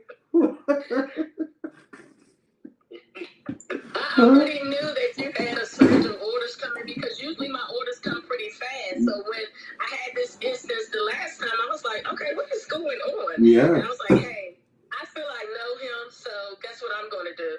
I'm going to reach out to him on social media. It's always good to reach out to me, and I'll say this, okay? I am a completely different person than what you would meet or see me say on Facebook. On Facebook, people, huh? You're an all-around nice guy, so that's one of the reasons why I want to stay with you, because I don't know if you remember this. I'm going to say this. I don't know if you remember this. During the pandemic, I had ordered some Seamoss, right? Okay. And you were going to ship it to me. I don't know if it was coming from Canada or wherever it was coming from, but it got stuck in customs. Okay. For like a month. Yes, and I contacted you to find out where my order was, and you told me it had got stuck in customs, and you said, I'm going to send you some Seamoss from Atlanta. Yep. For my facility in Atlanta, and you don't have to pay for it. I said, what? Well, because I knew it was in customs, and I knew it wasn't your fault, and you needed the Seamoss. Yeah. But that's what did it for me to continue to purchase from you. No, because I said nobody is going to do that. But here's the thing: I don't do that for everybody, because if you come, that's why I'm not going anywhere. But if you come at me the wrong way, right. I'll fucking give you I'll tell you straight. I'll tell you to beat it. I don't give a fuck. I don't need your business. You know what I mean? If you're gonna stress me out and cause me, you know what I mean, like whatever issues, then I like go buy from someone else.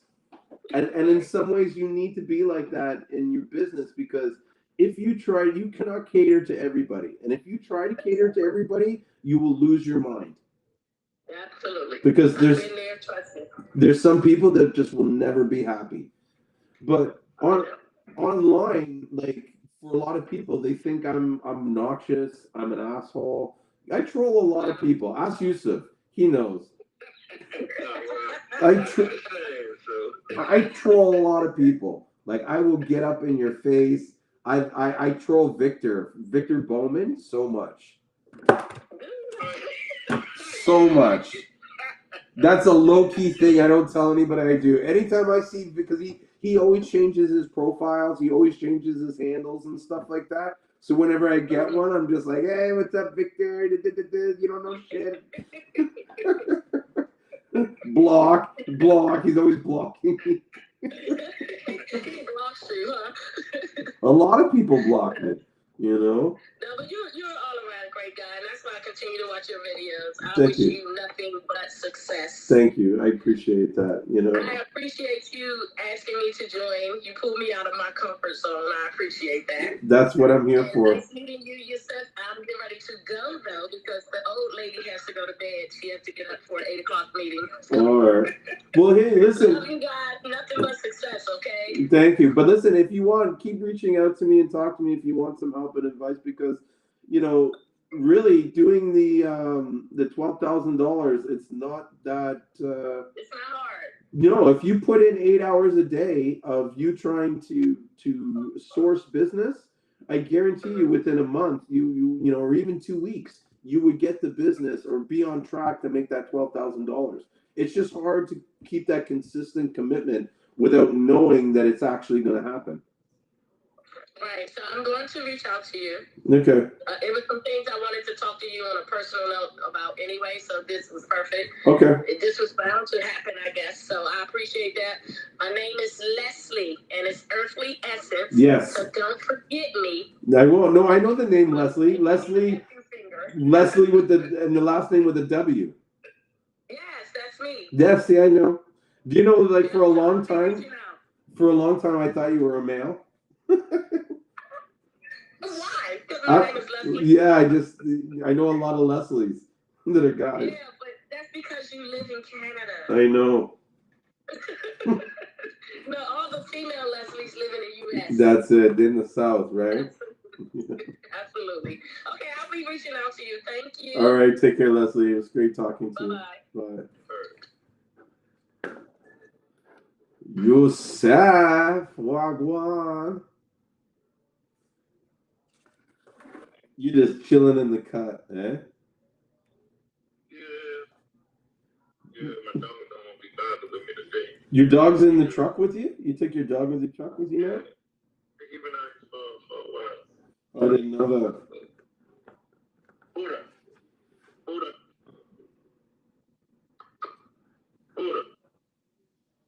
How's he like truck life? There he is. Yo, wagwan. He has his own little doghouse. Yeah, he got a little bit. You can't really see it, but his thing is under the bed. So he has his own little dog bed. Yeah, because my trunk, I have space under the bed, but my bed also doubles as a table. I can make it out of a table and then have like 4 people can sit up at the table at one time. Nice. crazy. Oh yeah, this my new truck. This the Volvo. My last one was like a trailer. I hate the thing. Did you buy this one, or are you still leasing? Nah, I ain't about right now. It's not a good time to buy. It's damn sure ain't a good time to lease either. But buying a truck, like probably back then I could have got one for like 170, 180. Right now it's like 300. Wow, that's crazy. So close to $200,000, $300,000. The truck I want is like 300,000. But the truck itself is bigger because it has a queen size bed, it has a bathroom and a shower and oven and stove and stuff like that. Oh, nice. So it's big and it has a real refrigerator. Oh, But that's the nice. trailer is short. The trailer is short, and that's the truck I wanted, but it went up like 100,000. So Yeah, that's a little too high for my pockets. Sounds crazy. There's a lot of Seamoss, those your friends. Oh, the Holistic Vibe, bro. Those guys are huge. They move a lot. Like, they're probably one of my biggest like buyers. They move a lot of Seamoss. Like, a lot of Seamoss. Like, they're up there with Alexio in Transformation Factory. Alexio is Transformation Factory. Hold on. That is the guy who was on Shark Tank? Yeah. Okay, yeah, because I just was looking at him. I saw like his little blender. He was getting his little machine. It's real big.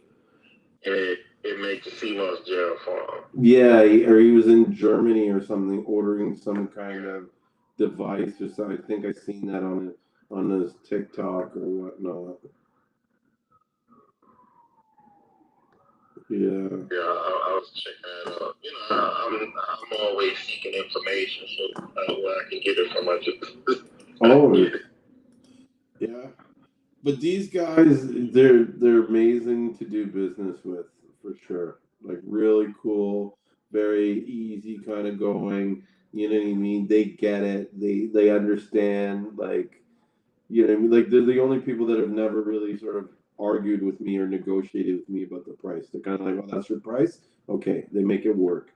You know what I mean? And I have a lot of respect for them for that, because they understood like the work. And when they came down to St. Lucia, they really saw the work that was involved in producing this and what these guys have to do to make it.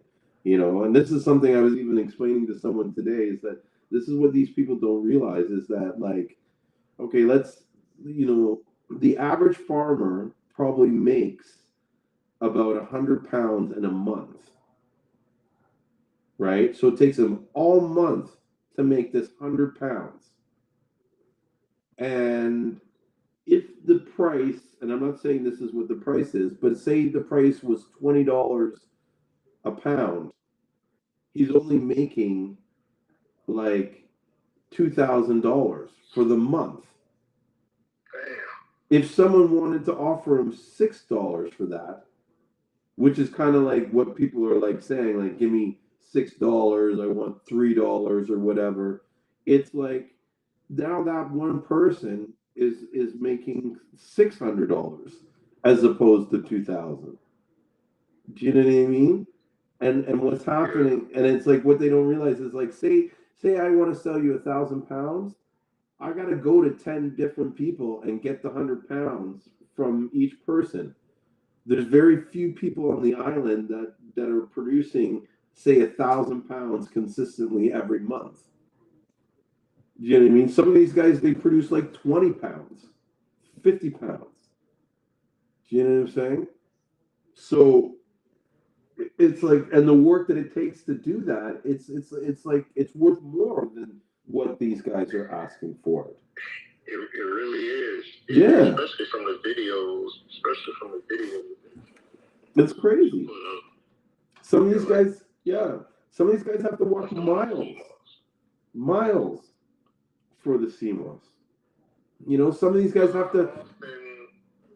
How often do you pick up the Seamoss from the port? We ship out Seamoss probably every month or every other month. and you go pick it up from the port. The port, what do you mean? I'm saying like the Seamoss you get there, like when you show the videos when you have the truck. Yeah, at the airport and stuff like that. So, yeah. It comes on a plane? Yeah, it comes on a plane.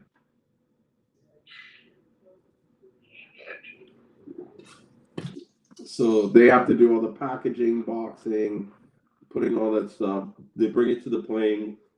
Plane ships it. We get it like within 2-3 days later after they ship it. But the work that's involved in collecting all that Seamoss, packaging all that Seamoss, that you know what I mean? It's not like we just throw it in a box and that's it. And yeah, and it's not like there's one person that's making 1,000 pounds that you can sort of play off. No one gets bulk discounts. Like I pay the same price per pound whether I buy 1,000 pounds off one person or 100 pounds. Sometimes you might get a break, but it's not much. And usually what it is they might throw in an extra 5 pounds on top of the order. You know what I mean? But you're still paying the same price. You know what I mean? So they might sit there and say, okay, it's 100 pounds at $30 a pound. We'll throw in 5 pounds, or the scale's a little off and you get a little bit of extra. But it's not like, you go from buying 100 pounds to 1,000 pounds that the price drops in half. That's a lot of Seamoss. Like, man, that's a lot of Seamoss. And it's more work to ship the 1,000 pounds than it is to ship someone 100 pounds. Way more work. You know what I mean? But they still want it for less. Because I can fit 100 pounds in the back of a truck or 100 pounds in the back seat of a car. Right? But now I got 1,000 pounds. I think that's like 25 boxes, 30 boxes. I have to rent a truck now. The truck costs like $200 for the day. I might have to hire a driver to drive it too. There's a lot of Seamoss y'all packed on that truck. Like that was a couple thousand pounds, right? On which truck did you see it on? In the U-Haul? It was like a U-Haul. Yeah. So usually when I'm getting in the U-Haul, we're picking up at least 2,000 pounds. We try not to order less than 2,000 pounds on a shipment. Yeah. But then on top of the Seamoss being shipped to me every month, we also ship Seamoss to Holistic Vibes, Gold Seamoss, and then Power of Seamoss. So like if I had to add in all these names together, it's it's a couple thousand pounds every month. At least. Okay, so the guy, I forgot his name. You just said his name not too long ago. Holistic Vibes? No, the other guy. Gold Seamoss? No, the Power Seamoss? No, not the company. The other guy who was on Shark Tank. Alexio. Does he buy from you too? He's bought from me. He doesn't buy consistently from me. But yeah, I've sold him Seamoss. You're supplying a lot of people, man. Huh? You're supplying a lot of people. Yeah. I could probably supply a lot more, but I'm kind of, not everybody likes me. It's... Huh? You move and stuff like Pablo, people ain't gonna like you. Yeah, sometimes people see you as a threat. Some people see you as this. You know what I mean? Plus, I'm a pretty honest guy where I will tell you how I think or what I feel. I'm nice sometimes, but you know what I mean? I'm very firm when it comes to the price.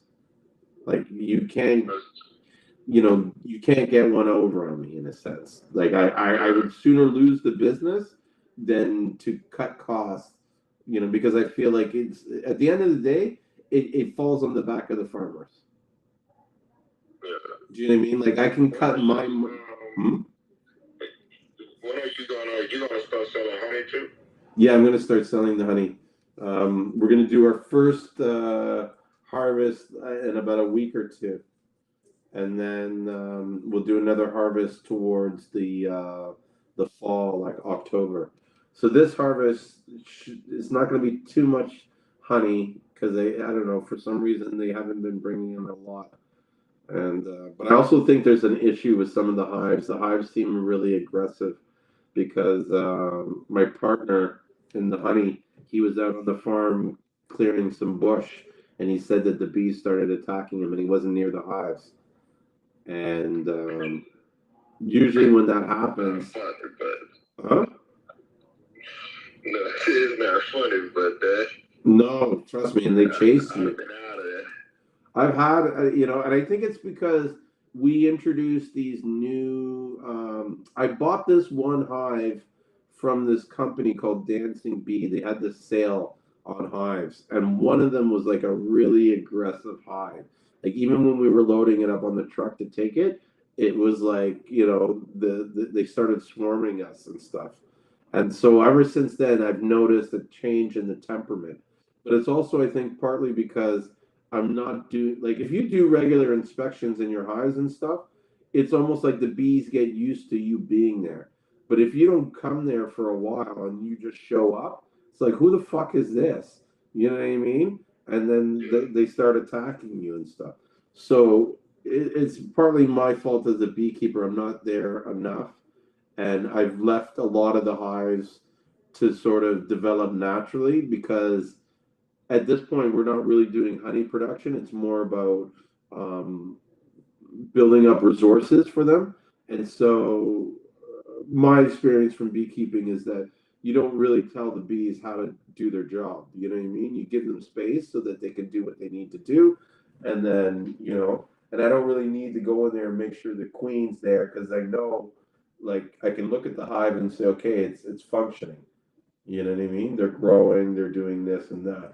When I get more into, the commercial side of the honey, then I'll start looking at the inside of the hive and doing more inspections to make sure that the queen's laying right, you know what I mean, that there's enough worker bees to produce, to deal with the, what's the word, with the nectar flow. They have enough foragers and stuff like that. Right now, it's just about building up colonies more than it is about honey. Yeah. But wait till I move the operation to St. Lucia. That is going to be my. Oh, so it's not St. Lucian? No, it's in what should we call it? It's just outside of Toronto. Oh, okay. I always thought it was in St. Louis. I don't know why. No, the plan is to do the whole reason why I'm doing this is so that I can develop the business in St. Lucia, right? And I have a whole business plan, idea, system in place, in which it's going to be like the whole main reason me doing all this stuff is really to create opportunities for St. Lucians. And so I have a strategy on which I can create opportunities for St. Lucians that want to get into beekeeping, where I, as the sort of honey exporter, would maintain and keep ownership of all the equipment so that you, as a beekeeper in St. Lucia, you wouldn't have to, because the biggest hardest thing about this business is the investment in the equipment.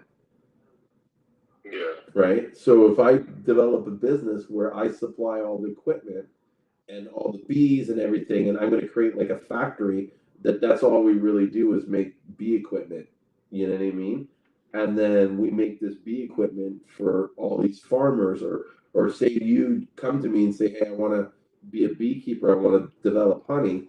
Then you come on our team, we train you to be a beekeeper, we get you the equipment, you know what I mean? You have the hives, you just take care of the bees, and then when the bees are ready to harvest, we come and pick everything up.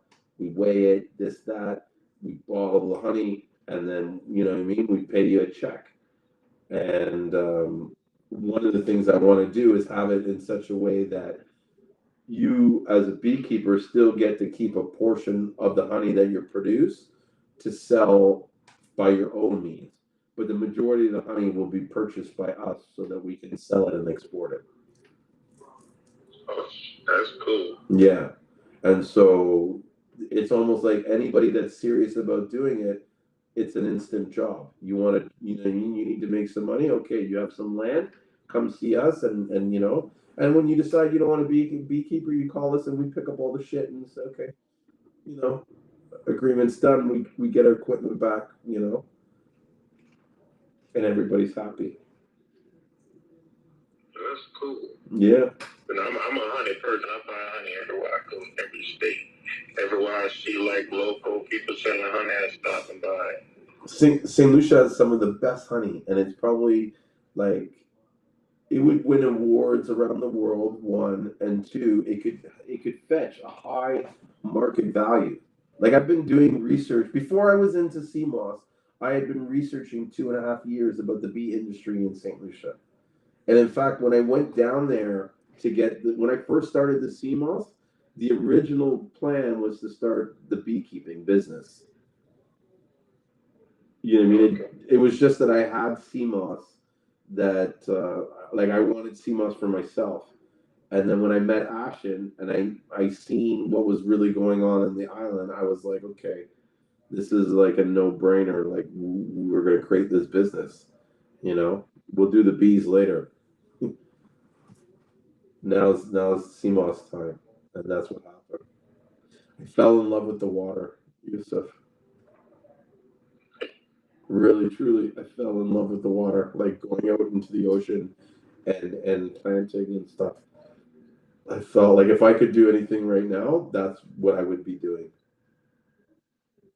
in the sea moss, in the water, planting with the waves. And I mean, I would have a like now that you got the waterproof headsets and stuff, I would just have some headset with some music, and that's what I would do all day long. Get up at 6 in the morning and fucking plant sea moss till 3 in the afternoon. That would be a How beautiful long does thing. it take to grow? Like how long?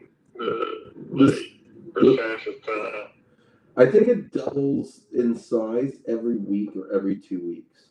So, depending on how much you plant the initial plant, you could probably harvest in about a month and a half. But what I learned recently on my last trip there is that many of the farmers, how they do it is they plant and they leave the sea moss on the plant for like as long as possible. And after it gets a certain size, they take clippings off that, and then so it's almost like they harvest the sea moss, but not enough to take the whole plant off. Okay. And then they come every 2 weeks. You know what I mean? But I've also read books on cultivation, and if you set up the farm correctly, you should be able to be harvesting off one like usually it would be like you would set the farm up into 4 sections, and you start one section the one week, right? And then you start the next section the next week, then the next week, so that every week you're harvesting. But as you harvest one, you plant the other. It's kind of like the nursery with the marijuana and stuff. Mm-hmm. Constantly producing. Definitely, it's like growing like marijuana. Yeah, that's smart, man. That's super smart. So you'll never run out. Never run out. Yeah, you just do crop rotation. Yeah. In the future, though, I have a business plan in place where we would set it up where we would build and design these farms for the locals and have it so that, you know what I mean? These crops rotate and they're always producing sea moss every week, which, if I can pull it off, it'd be really, really good. I'd be really excited. It would mean a lot for the St. Lucian people, because that's some of their biggest challenges is consistent supply and consistent sales. You That's So like that's the biggest thing they produce down there. Is that the biggest thing that they produce there? Yeah. No. In fact, CMOS is probably it's their biggest growing, fastest growing industry. but for the most part, they like bananas are big. Bananas and plantain and Do they do coffee or chocolate? They do chocolate. yeah, they do chocolate. That's something that is somewhat how do you say it? Like they don't discuss it a lot, but it is like we're really known for our chocolate, right? A lot of our chocolate gets sold to whatchamacallit, it gets sold to Cadbury's. So a huge portion of our cocoa beans get exported to Cadbury's in the UK so that they can refine it and turn it into chocolate. And our beans are like known as like a special higher grade than compared to like other countries on the world market.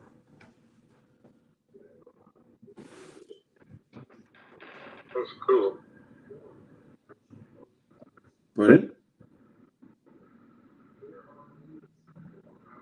What'd you say? No, I was like, that's cool. Oh yeah, it's totally cool. It is what it is, yeah. And there's cocoa beans everywhere.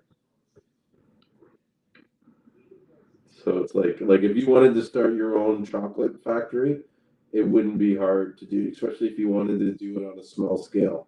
You could just hire a bunch of guys, tell them to go into some random jungle, and they would come.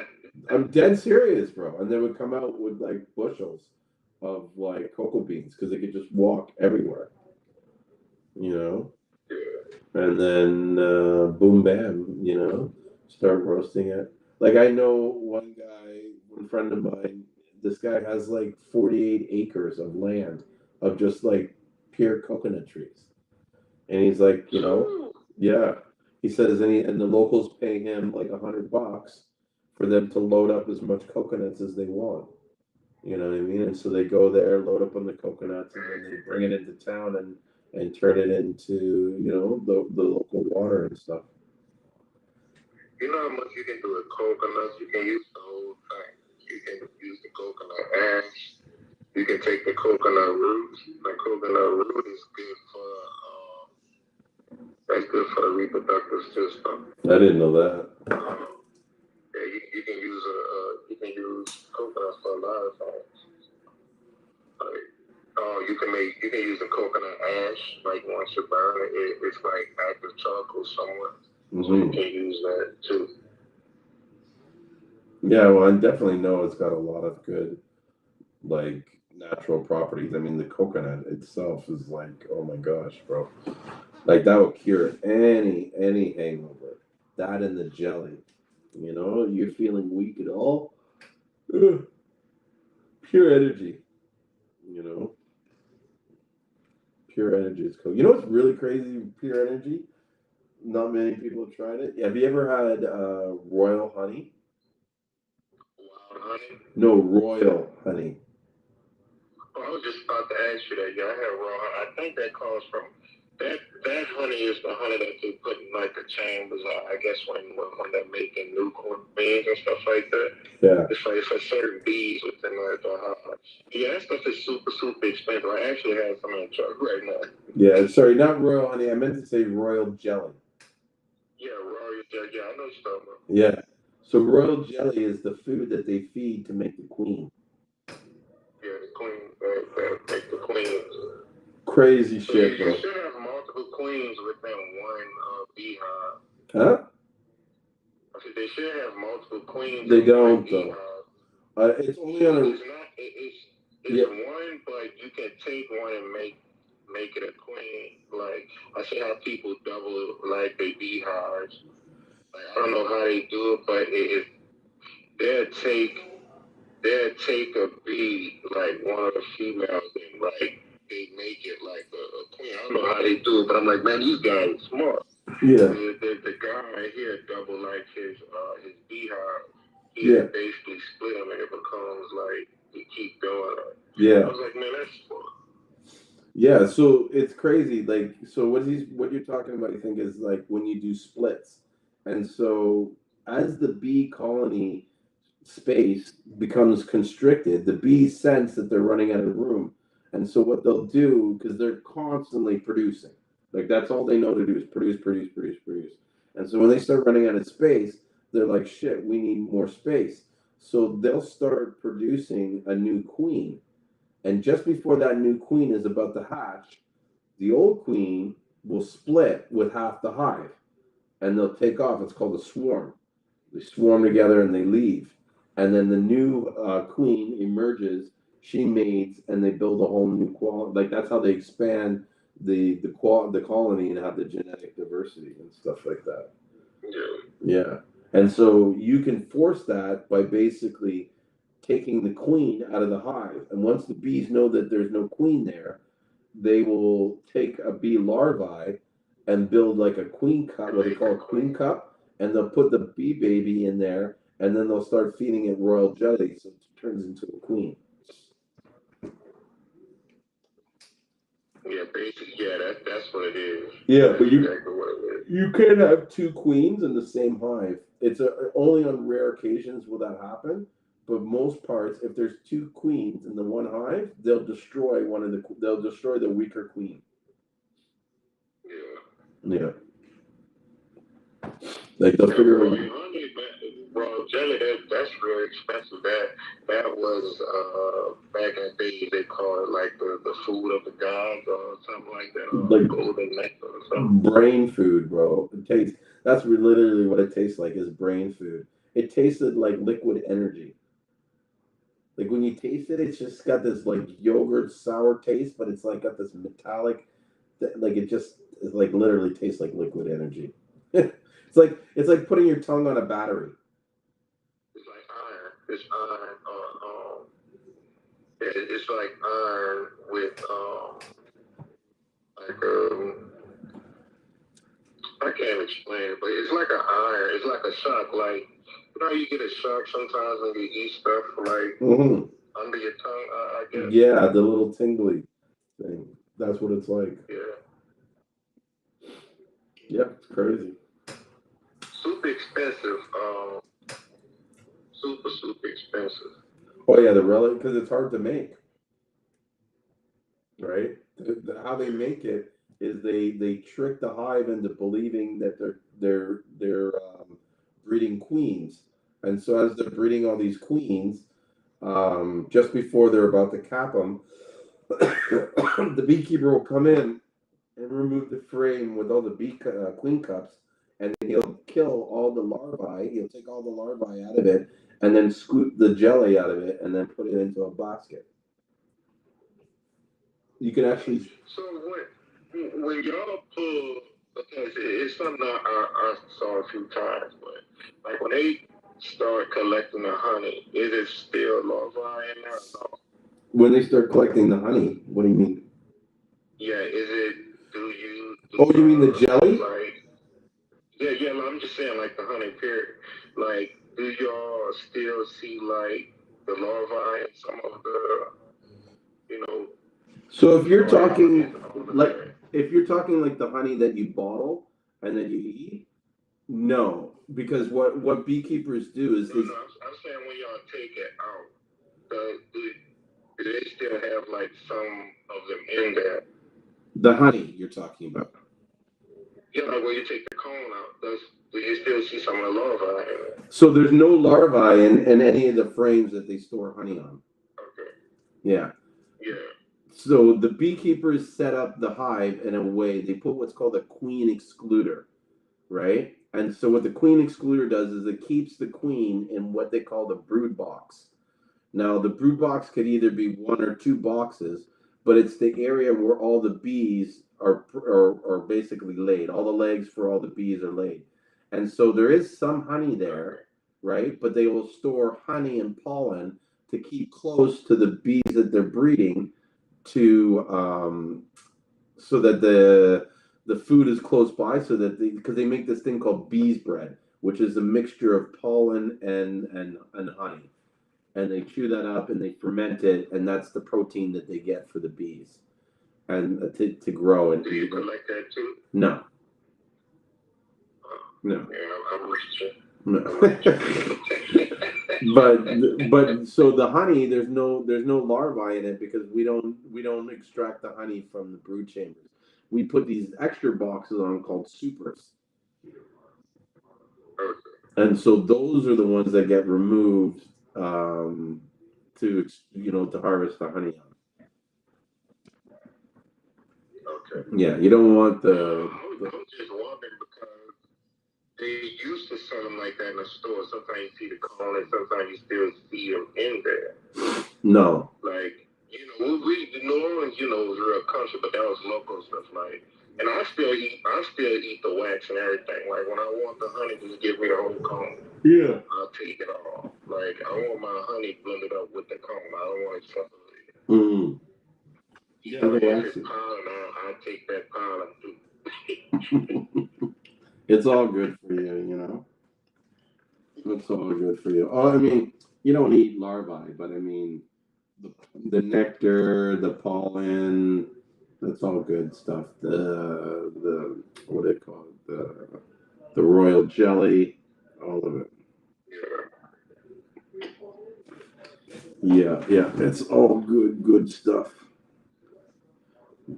Good things. Yeah, honey is pretty expensive though. Like honey's pretty expensive. Oh yeah, it can be very expensive. You know what I mean? And it should be. I mean, it's a lot of work that these bees go through to produce the honey. And even as a beekeeper, it's a lot of hard work, like extracting the honey, moving the frames, all of that. So it should be worth more. Yeah, I see a lot of flatbeds, the 18 wheelers moving yeah, I'm talking about a lot. Like basically a trailer full of bees, but it is just a flatbed. Mm-hmm. They covered up with a net, like what they covered up with a net. So that thing would drive all the way across wherever to go deliver these things to California. Mm-hmm. Um, The almond and production. I see them coming out of like Florida, Mississippi, Alabama area, going to like California area. And everywhere they stop, the bees will leave and create a other like a hive. So at the top of the truck stops, when we go to fill in for seed, you see the bees like trying to make a new hive, like by the lights and stuff at the top. Oh yeah, they'll swarm together and sort of pack up in a group. Yeah, like a little mini swarm. And you don't know if they're gonna find a new home or where they're going and shit like that. They're pretty smart though, bees. They know what's going on. Yeah, that's scary stuff, man. Yeah, man. The truck stopped with the bees. I didn't know what was going on. Mm-hmm. But I got out the truck. I was like, what are all the bees around here for? And cause I was walking to Walmart because there was a Walmart right next to it. But the parking lot they had just 18 wheeler full of bees. Mm-hmm. And I guess nobody wanted to be out there since that guy pulled up in that parking lot. Yeah. And then these guys, those are probably going like there's big money in pollinator products. Like there's some beekeepers that they just keep bees for pollinating, like trees and stuff. Like they don't even use it for collecting honey. Yeah. Mm. That's California. Yeah, and everywhere they grow, they have beehives. Yeah. See them all on the island, the beehives. Mm-hmm. It's a big industry, man. Multi-million-dollar, especially like when you look at almonds and all these other fruit trees, oranges and stuff like that. And that's probably why they were coming from Florida. They were coming from like the fruit belt in Florida and going over to the other country to you know, based on the seasons. Almond season, orange season, they move around, strawberry seasons, this, that. But what's So in?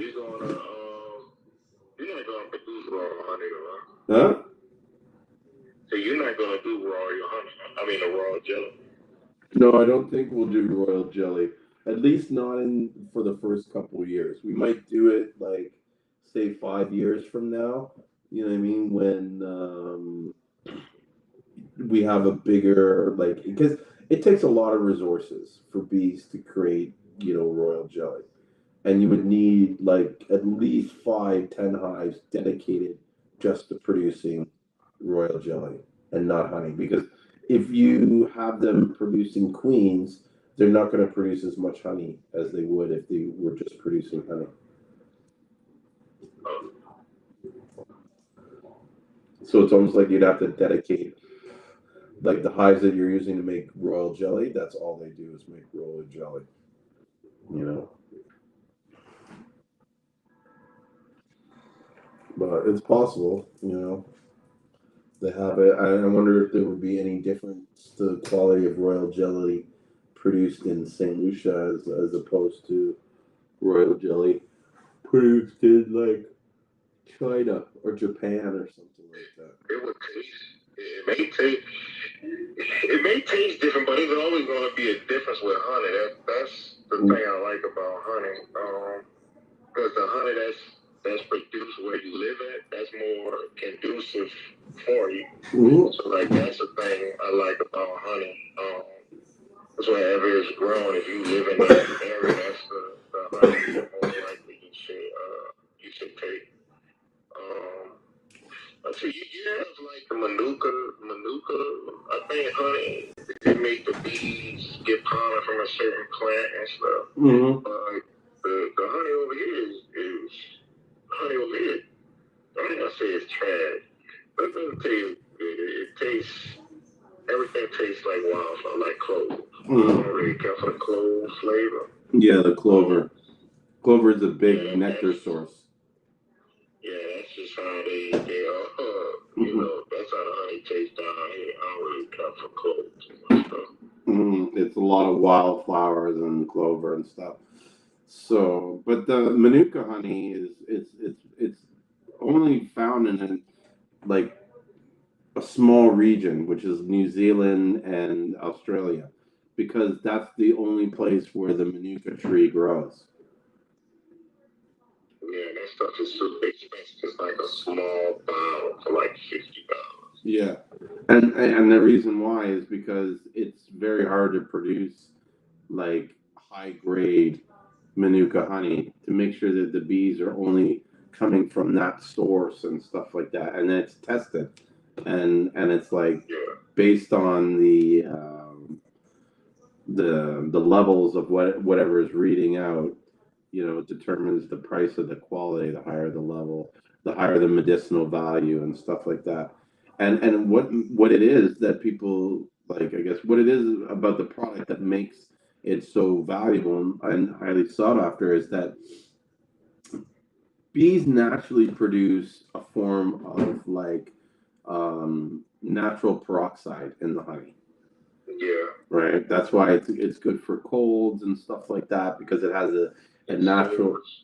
Yeah, put it on your skin, it will rebuild your skin because it has all these enzymes that are, like disinfectants and stuff. That's why honey never goes bad.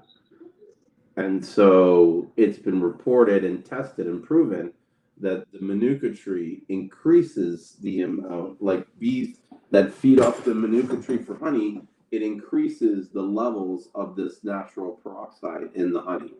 And so that's what you're buying, like that's what you're paying the extra money for. Is to have this higher level of stuff that's naturally found in honey, but not as in high concentration.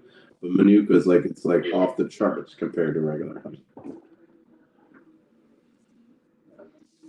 Interesting fact though is that in St. Lucia, they have um, they haven't proven it, but there's a belief that there's a tree called the longwood tree, and that the longwood tree has always been known for having a lot of good antimicrobial properties and like a natural peroxide and stuff. And so it's believed that if the bees that feed off this nectar source will produce a honey that's similar in medicinal benefits as manuka. The longwood, you said longwood, right? Yeah, longwood tree. That should be something like the Bawang Bay bark. That tree, that's the same tree that I'm talking about. Totally different stuff. I know we have something over here we call longwood. It comes from a certain tree, but they call it longwood, and that helps with, I guess it's like it's like the Bawang Bay bark. Mm-hmm. It's something we call over here longwood. I'm not sure it's the same tree you're talking about though. Yeah, so the one for Bawang Day is a different species name. But there is the like I said, the longwood tree.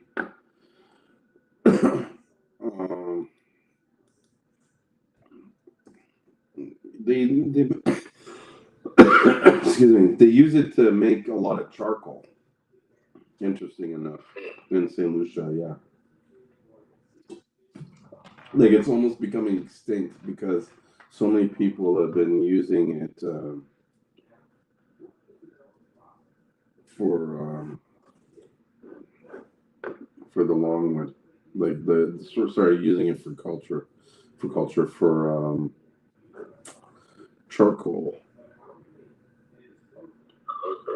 Yeah. So I'm just reading to see if I can get the information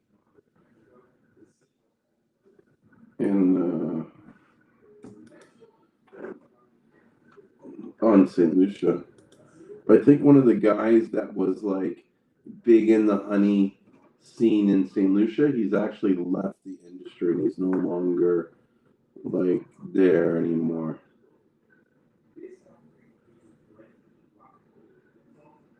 The whole industry in St. Lucia needs to be like revitalized and stuff like that.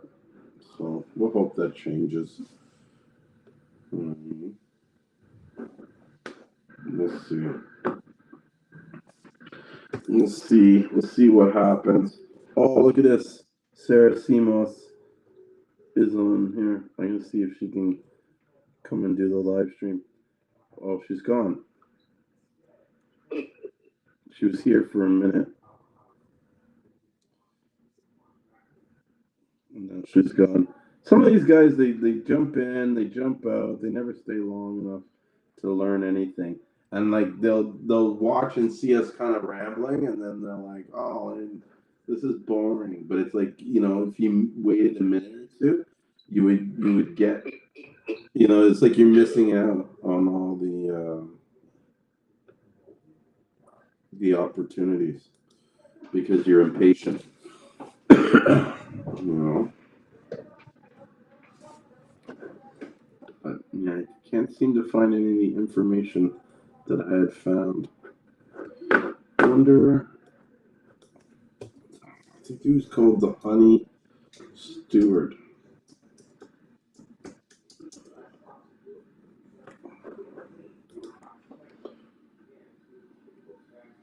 No, not Stewart's Honey.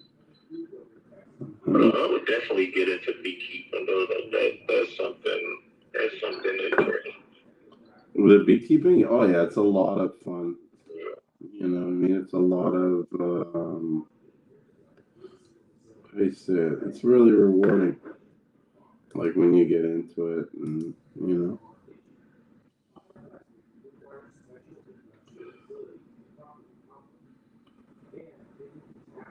I might go overboard, so they're gonna be like, "Why are you the hands always sticking?" he keep eating that damn money. It's not cheap. Like even here, 10 ounces of honey from St. Lucia is $54, I think, US. What honey?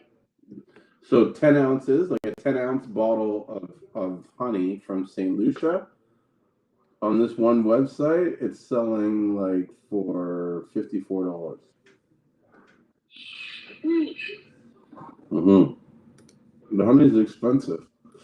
And not to say that it's not good honey, but I can look at the honey and I can tell that they're not, how do I say it? It's like they're taking both seasons and everything and they're mixing it together, you know? So like the honey will come out real dark, you know? And I know that, you know, if early in the season the honey usually comes out lighter, you know?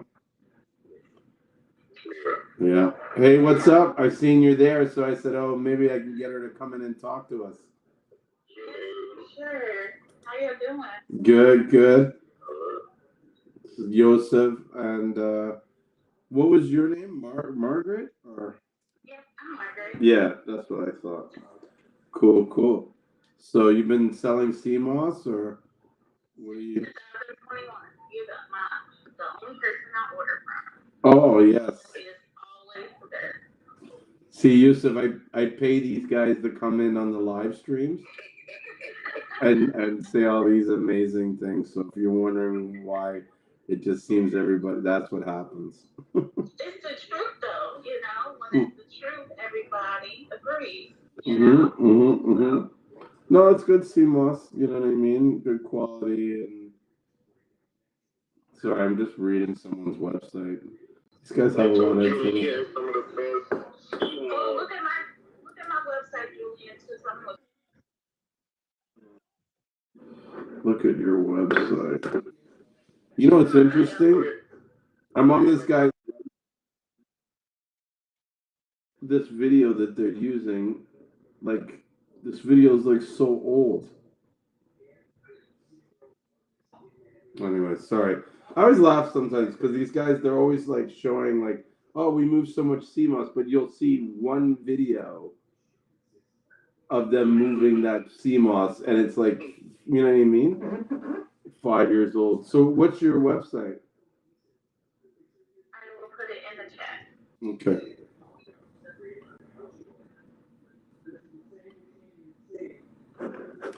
It's in my bio as well.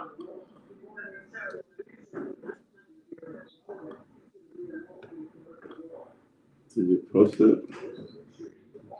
Let's see. Oh, I'm getting impatient.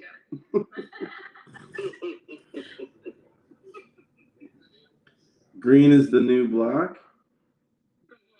It's my blog that talks about the natural alternatives to everyday items. And then I have a tab for my CMOS. Reducing costs and order gummies and CMOS gel. So this is cool. How long have you had this blog? Since 2017. Yeah. And then what is the blog about? Like it's just about like your wellness journey, or? Well, I have my bachelor's in culinary arts and food service management with a concentration in wellness and sustainability. It's a long degree, but I paid for it. So every syllable, come on now.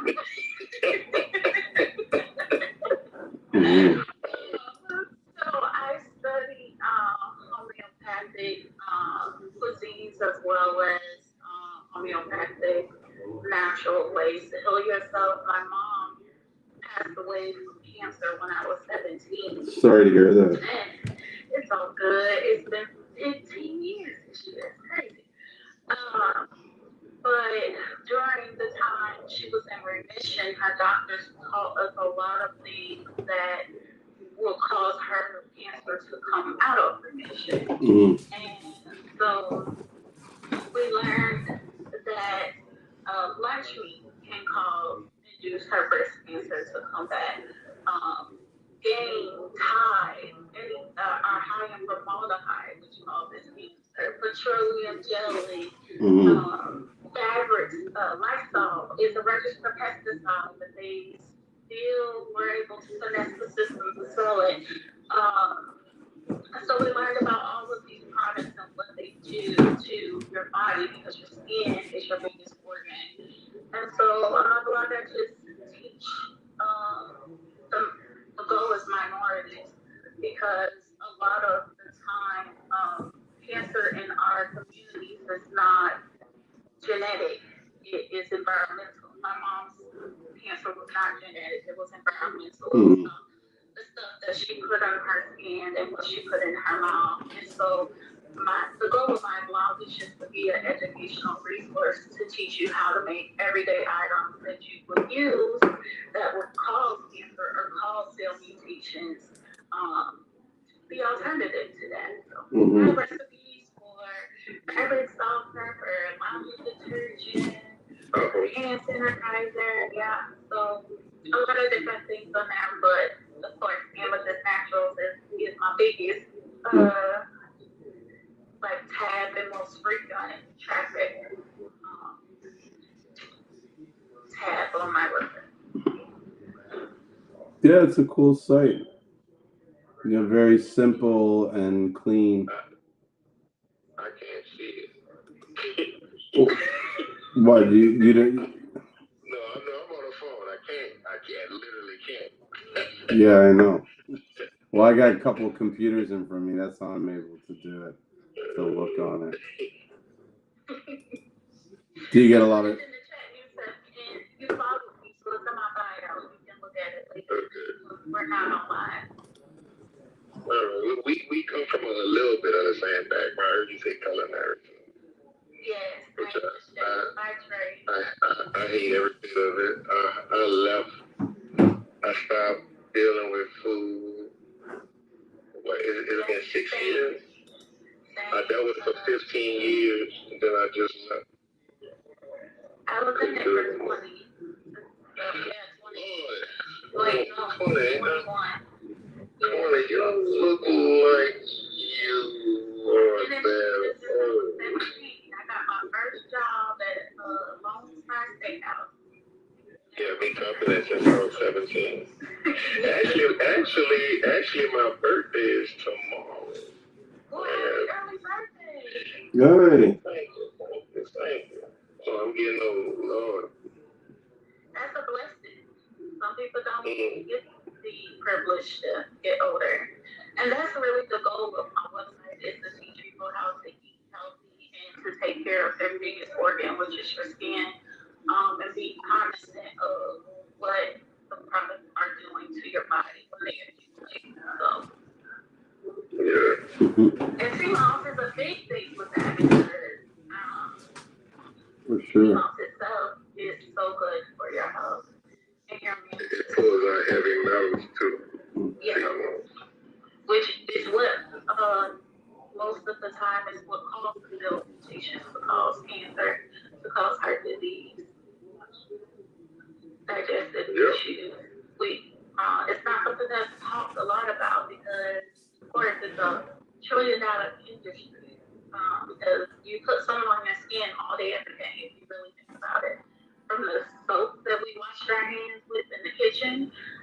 Have you ever washed it with Ecolab soap at any of your jobs? That stuff is so. Oh, you're talking about the stuff that burns, burns your skin.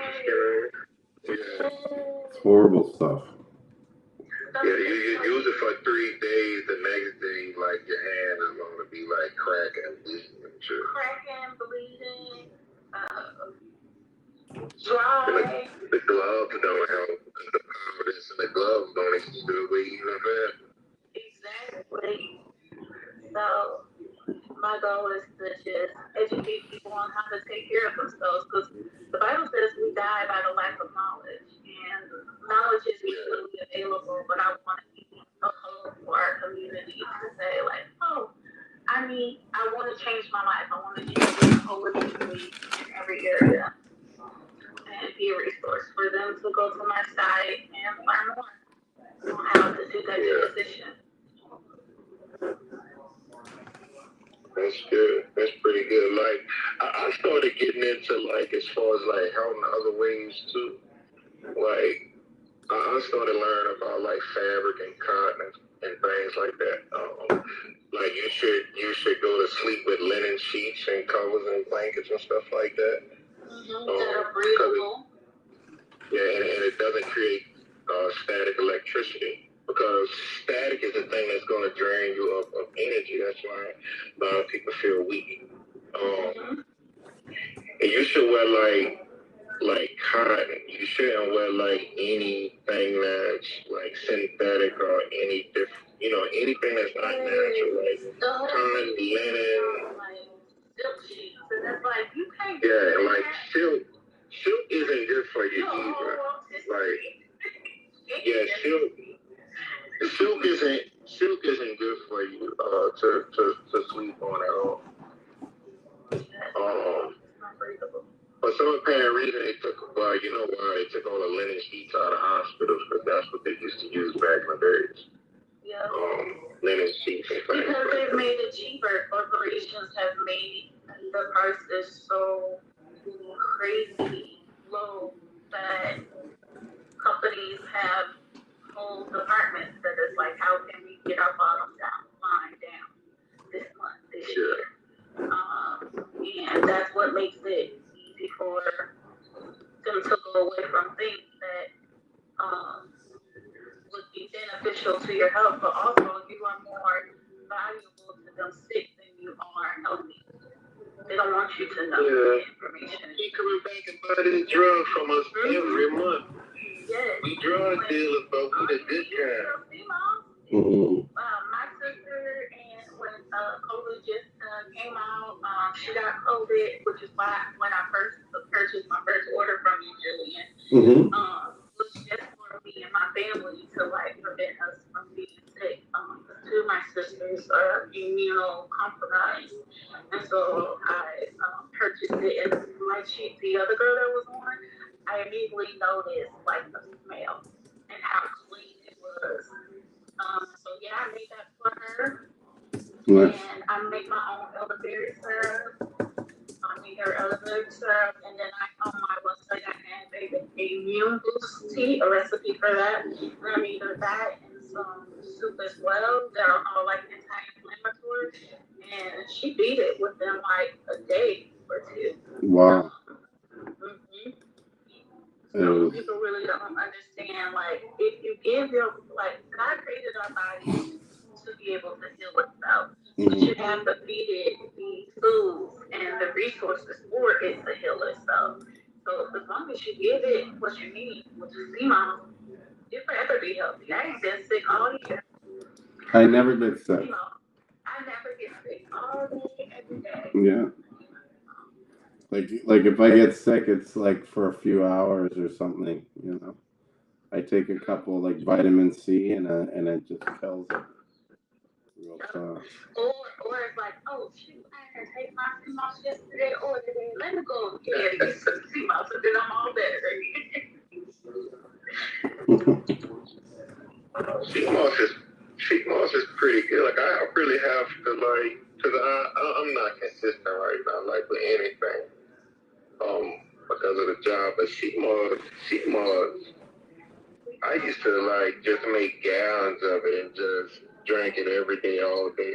I still take it, but not as often as I used to. Yeah, people don't realize how much you can consume. Water from soapy shit. I make tea or lemonade or juice out of it. As long as you clean the Seamoss well after it's soaking, it's done lost some of its nutrients by soaking. So just take that, add some limes, some key limes, punch with it. Oh, nice. All day, every day.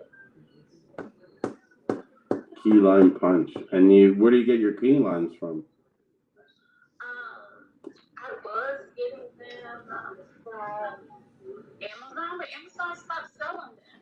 They were supporting a small farm that I could get my key limes from, and I could get like a whole pound and a half for like maybe $5 or $6, and I just freeze them, and so I never run out. But I just recently ran out, so I've been looking for a new supplier because a lot of people don't know that organic doesn't mean nothing. You need to know that it is from a local farm, from a farm that does not use pesticides whatsoever, because the FDA and EPA has broadened the term organic so much so that they can use just the same amount of pesticides that a conventional farm does. Really? So yes, they can. That's crazy. So part of my studies was we went and visited organic farms all throughout North Carolina and South Carolina. Yeah, the biggest thing that they faced was that because they brought in the standards of which you can use pesticides and require them to have $1 million insurance, they couldn't stay afloat. Mm-hmm. And then two of the farms that we visited, they were all natural, like no pesticides. They did, sister cropping and compost, and like took very good care of their soil.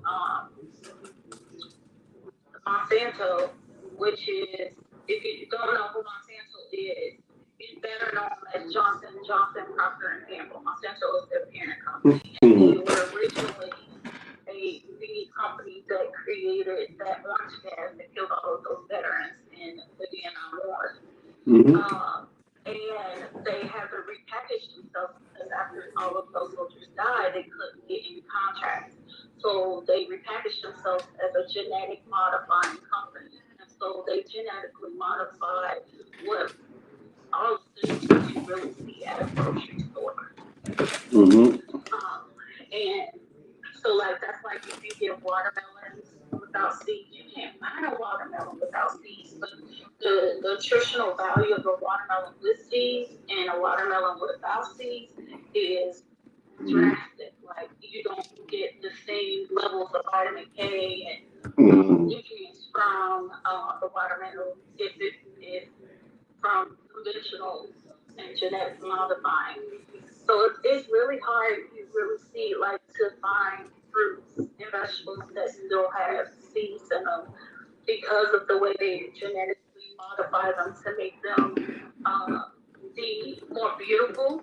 We throw out millions of tons of fruits and vegetables in the United States just because they don't look picture perfect. Yeah. And they just go directly to the dump. But I try to support local farmers that around the United States who they can't say they're organic because they don't have that $1 million insurance, but they actually take care of their land. They do composting. They don't use chemicals. They use the natural ways to get rid of pests. So, they had. I'm not sure why the farm that they were supplying from lost their contract, but I thought I had found it yesterday. I ordered some, and when it was delivered, they gave me Persian lines. I don't want this shit. This is not what I wanted. No. So I'm back on my research again to try to find a local farm that does not use pesticides, because that's important. Fruits and vegetable skin is just like human skin. It is porous, so anything that you spray on it is getting in that food. The myth is that you can soak it in vinegar and rinse the chemical off, but no, that's a lie. You cannot. Yeah, because it's already embedded in that. It's already embedded in it. Yeah, they use lead in everything when it comes to garden pesticides. They use lead. And most pesticides is lead, and that if you would do a lead detox, your health will dramatically change. Like if you're obese, it will get rid of all the extra fat that your body is holding on to. If you have respiratory issues, heart issues, if you do a lead detox, a lot of people don't know about it though, because it's not something that they regularly test and blood test. not something that they test. You have to ask for that test. Like, do you test my lead level? It's crazy because lead is actually something that lead should actually be in houses. Like, you know how people say, oh, they got lead poisoning from the lead paint? You ever heard of that? But you know why they used to use lead paint. People wasn't getting sick from the lead. That's a lie. The lead paint was used so it can stop the radio waves from bombarding your house. That means nothing, all the radio waves and frequencies couldn't get through your house. That's why people should use lead. But that's also why they're using pesticide, because now they're using it on the plants, and the plants is no longer it no longer has that electric charge to it, like the ions. It doesn't have that because the lead is stopping it. And that's what everybody needs. It's those ions. We get all of our electrolytes from fruits and vegetables and algae. And if it's chemically jeopardized, you're not going to get the benefit of it. You should look up, which I tell everybody, so I've been telling people this for, man, you should look up electric culture. Because you, like precious metals, once you look up electric culture, you'll understand why certain metals are precious. Because metals can be a natural pesticide, like copper, gold, silver. If those things is in your garden, like if you make rods, that will become your natural pesticide. That also bring different animals back into like gardens. Like it'll bring, you will see cats, you'll see birds come back into the garden and things like that. But look up electric culture. It's actually something. It's actually something interesting because they use crystals too, like amethyst. They use quartz. They use all these things to give the food back its charge. And all the tools and equipment they use is either made out of copper, silver, or brass. You know, they don't use iron, they don't use steel, they don't use any of that because those metals pulls it pulls the nutrients out of the ground. Yeah, and the way that conventional standards for crop rotation is, it pulls out. We lose an eighth of our topsoil every day in farming.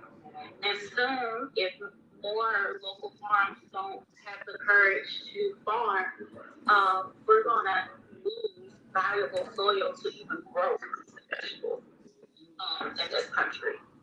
Because if you own, and it was because in like the 1960s, there was a businessman that the government employed in the United States to come in and make farming more profitable. And so they genetically modified corn. You cannot find ancient corn anymore. True corn of what it was before the commercialization of food, you can't find that because they genetically modified corn so much. And if you notice, when you eat corn, your body doesn't even know what to do with it. It won't digest it. You'll see it in your stool because your body just does not recognize it as a vegetable anymore. Yeah. Now we doing the salt, we eat them grits. Get some chitlins. Yes, there's actually this a company called Anson Mills, ANSON Mills, and they are a ancient grain miller, and so they go all around the world and save and protect all the ancient grains, because even the rice that you buy in the store is not the true original rice that we had before the commercialization of food. And it's just a lot of people just things that people don't know, and they wouldn't be able to get away with it if the information was readily available, which is why I feel they are trying to censor TikTok and because there's everyday people just going on there and sharing their knowledge every day. I think the information. I think the information available, but I think people just don't give a shit. To be honest, like it may sound crazy, but a lot of people they just don't care. Mm-hmm. Like, yeah, for real. you know, they don't. They're like, I'd rather not know. It gets to the point with my family where they be like, I'll be like, no, I don't eat that. They're like, don't tell me why. Don't tell me why. You're not about to ruin this for me. Like, wow. But it's like, would you rather know the truth and live a vibrant, more energetic life than if you were to continue to eat these processed and genetically modified foods? Like, you could do so much more with your day. Mm-hmm. And caffeine wouldn't be unnecessary. caffeine. No, because we would get our actual energy from the food that we were eating.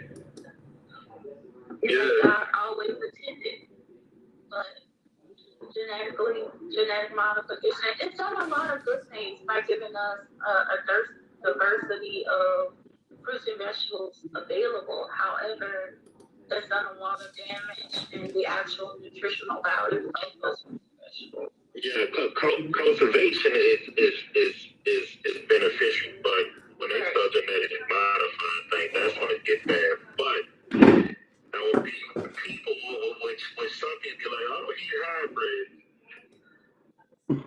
Hybrids and genetically modified are two different things. And people get that twisted because they do. first bees make hybrids. Plants make hybrids a lot. Yeah, they do. And they think if you marry two plants together to make a new plant, they think that's genetically modified. And it's like, no, it's not. It's deeper than that. Mm-hmm. Yeah, and it's like, you know what? I try to tell people, like, if you want certain fruits, learn how to graft. Learn how to graft trees and things together. Because I can make mangoes and oranges and grapes, lemons, lime grow all on the same tree. Mm-hmm. And it's certain tactics they do when they graft certain trees, because sometimes they graft grapes on certain trees because they know the grapes is going to protect that tree from disease. Mm-hmm. That was the natural way of farming. I am going to plant corn, and I'm going to plant some root vegetables, and I'm going to plant some, let's say, something else that's not lettuce, all in the same area. And each of those different groups of fruits and vegetables take something different out of the soil. So instead of just only growing corn that takes all the nitrogen out of the soil, it's called sister cropping. I'm a sister crop this, and so that I don't deplete the soil of its nutrients. But depleted soil is what causes us to have depleted food. And then adding the pesticides onto it is just another layer of nutritional density. The lead, like the lead, to me, the lead is the biggest problem why the trees in the ground, because it's pulling all the nutrients out. But it's ways to stop that too. It's ways to stop that. And it's fairly easy. Which I have books and documents on that type of stuff too, which I have like too much information. Yes, same. My brain is like an encyclopedia. But the random text that you all day, every day. If you want any like books on electric currents and things like that, I can send you those. Sure. I love mine.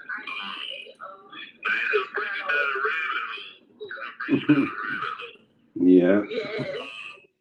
But that's why I come to Julian's live, because I'm soaking up this month. You know something I don't know, I'm here to learn. Yeah, like you don't like the coach because you're gonna see what it does to vegetables because it's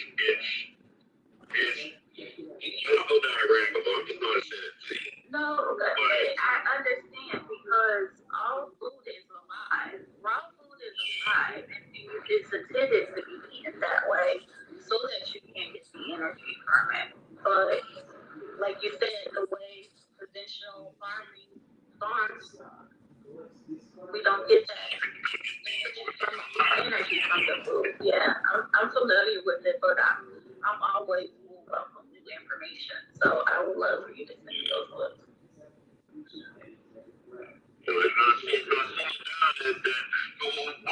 What made me find electric coaches, me looking up sacred geometry and looking up like ancient ruins and different technology and what the pyramids did, things like that, like how it actually was energy time and things.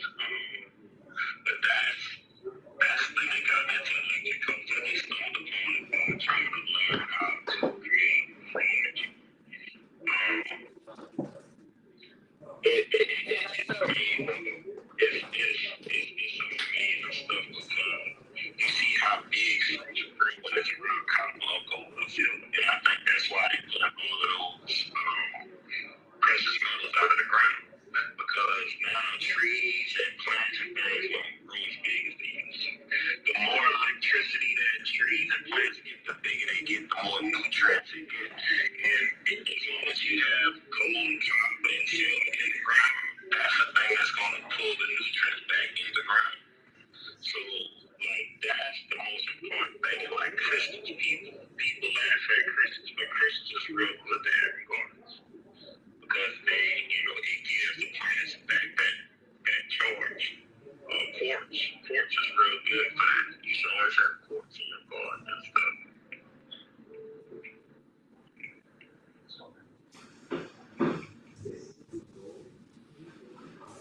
I've seen those books. Okay, cool. Yeah,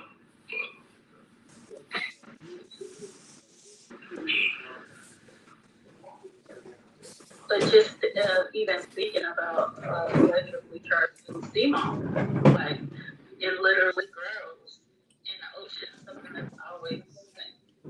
And that's why it's so good for respiratory issues is because of the energy that you get from seamoss.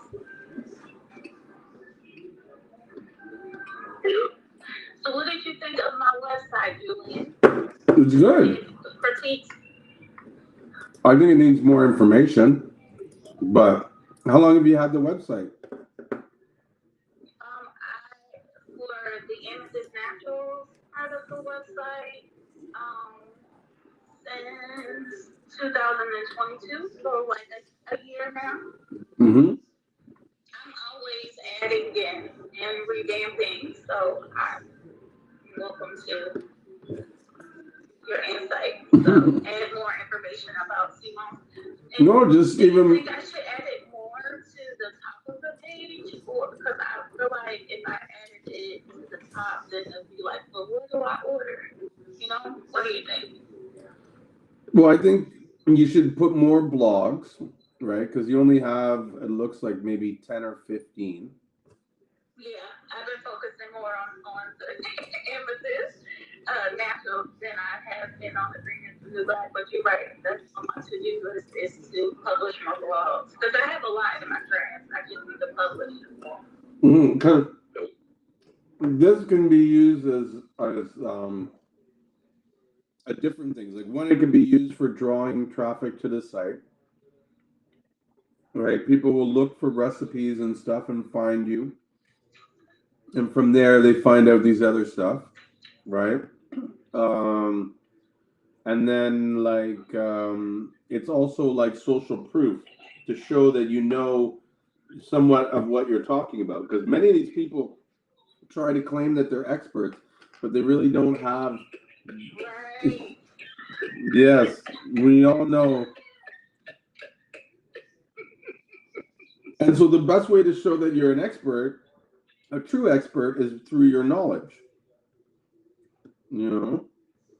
And so I think that's like if it was me in your shoes, like that's what I would do. Like you haven't put a blog post in 2 years. Yeah, right. Yeah, that's too much. And so that is there. Let me go back to the beginning of the site. I would say maybe you can, like a lot of times when people are coming into the site, they're not sure that this Amneus Naturals is where you go for product. Like I would only find this if I happen to click to say, oh, what is in this? You know what I mean? I would say maybe something like shop Amneus Naturals, or just even shop online, and then bring it to the page where you talk about Amneus Naturals and blah blah blah. You know? That's a good idea. Yeah. And another one is you have the products page, right? You have the two products here, the gummies and then the CMOS. See if there's a way that you can put these side by side together on one row. Okay. They don't look like they're laid out good. And then I don't know. That's all I could see right off the like immediately. If you can, the see how you have the picture of the product and stuff. What would be good is to have it so that you have the picture of the product and the price, and then you click on it, and that will bring you into a full page where it would give advanced details on the on the actual product that the person's buying. I have a buy it page, you know, that kind of thing, like a traditional product page.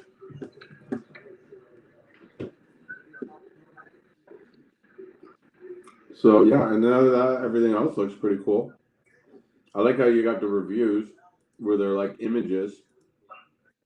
Yes.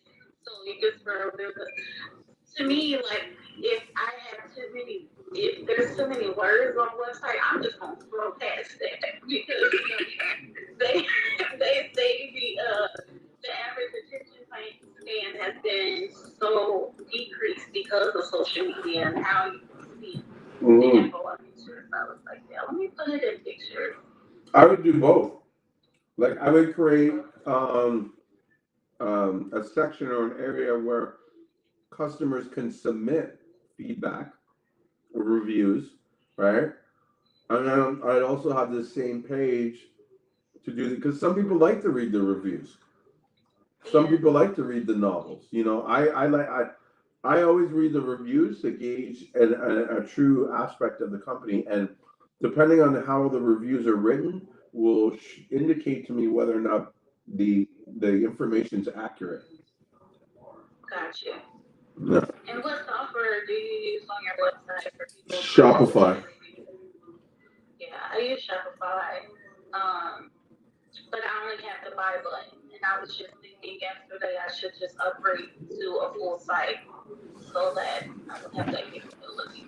Yeah, I would look and see about doing the upgrade, whereas you can get a free trial. I think they got now like 2 months free or 3 months free on the trial, or you pay like $1 and you get it. Yeah, because I only have like the buy buttons, and I can like have an unlimited amount of buy buttons products that I can add on my website. And it's only $9 a month. So. Well, how much sales are you doing a month, or how much sales do you want to do a month? I want to at least do 1,000. I was gonna say 500, but okay, we can go high. Let's go 1,000. What, 1,000 sales? You say, or $1,000 in sales? 1,000 people. 1,000. You say 1,000 people. Each product gotta be $100. Yeah, there you go, 100,000. But here's the thing: if you know, anything's possible because other people are doing it, right? That's the reality. So it's definitely achievable. but you have to make sure that. Do you think I am charging too low for my Seamoss too? Pardon? Do you think I'm charging too low of a price for my Seamoss too? I don't know. Let me Because go I have back. people that order from me and they're like, only $20 for a 16 ounce. I order some. How much? How does the Seamoss gel? So I have 4-ounce jars for people who are just like, I had this nasty Seamoss gel before. I don't know. So that's like my little like introduction. Then I also have 8-ounce gels for people who like financially don't have a lot of money to spend. And then I have 16 and 32. Mm-hmm. Or 8, 16, 32. So here's one thing I've noticed right away. Your pricing isn't reflective. So your 4-ounce is $5. Your 10-ounce is or your 8-ounce is $10, but your 16-ounce is 35.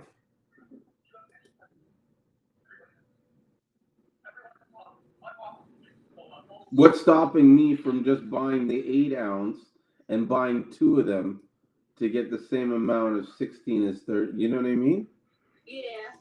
It's almost like your 8-ounce should be 20, so that you motivate someone to, you know what I mean, or even 25. Yeah. Now I get you want to price a smaller one for like people that think, but then instead of maybe pricing the actual product, offer a discount code for those that need help. Okay. And then they get that product at that code, but it's still that price. So it's like, look, you know what I mean? If you can show me that you are in a financial constraint, then you can get this coupon code, and it will allow you to get the 8-ounce for this price. But this is how much I normally sell the 8-ounce, because then you're not discounting the value of the product. But also for a guy like me who's into numbers, I would see this like right out and be like, oh, wait a minute, I can get 32 ounces for $40, and she's charging $64 for it. Like, have you ever had someone order 8 jars of the 8-ounce or 5 jars of the 8-ounce? Actually, my 32-ounce jar is what I sell most often. Really? Interesting. Mm-hmm. Because like by looking at this, the 8-ounce jar is where it's at.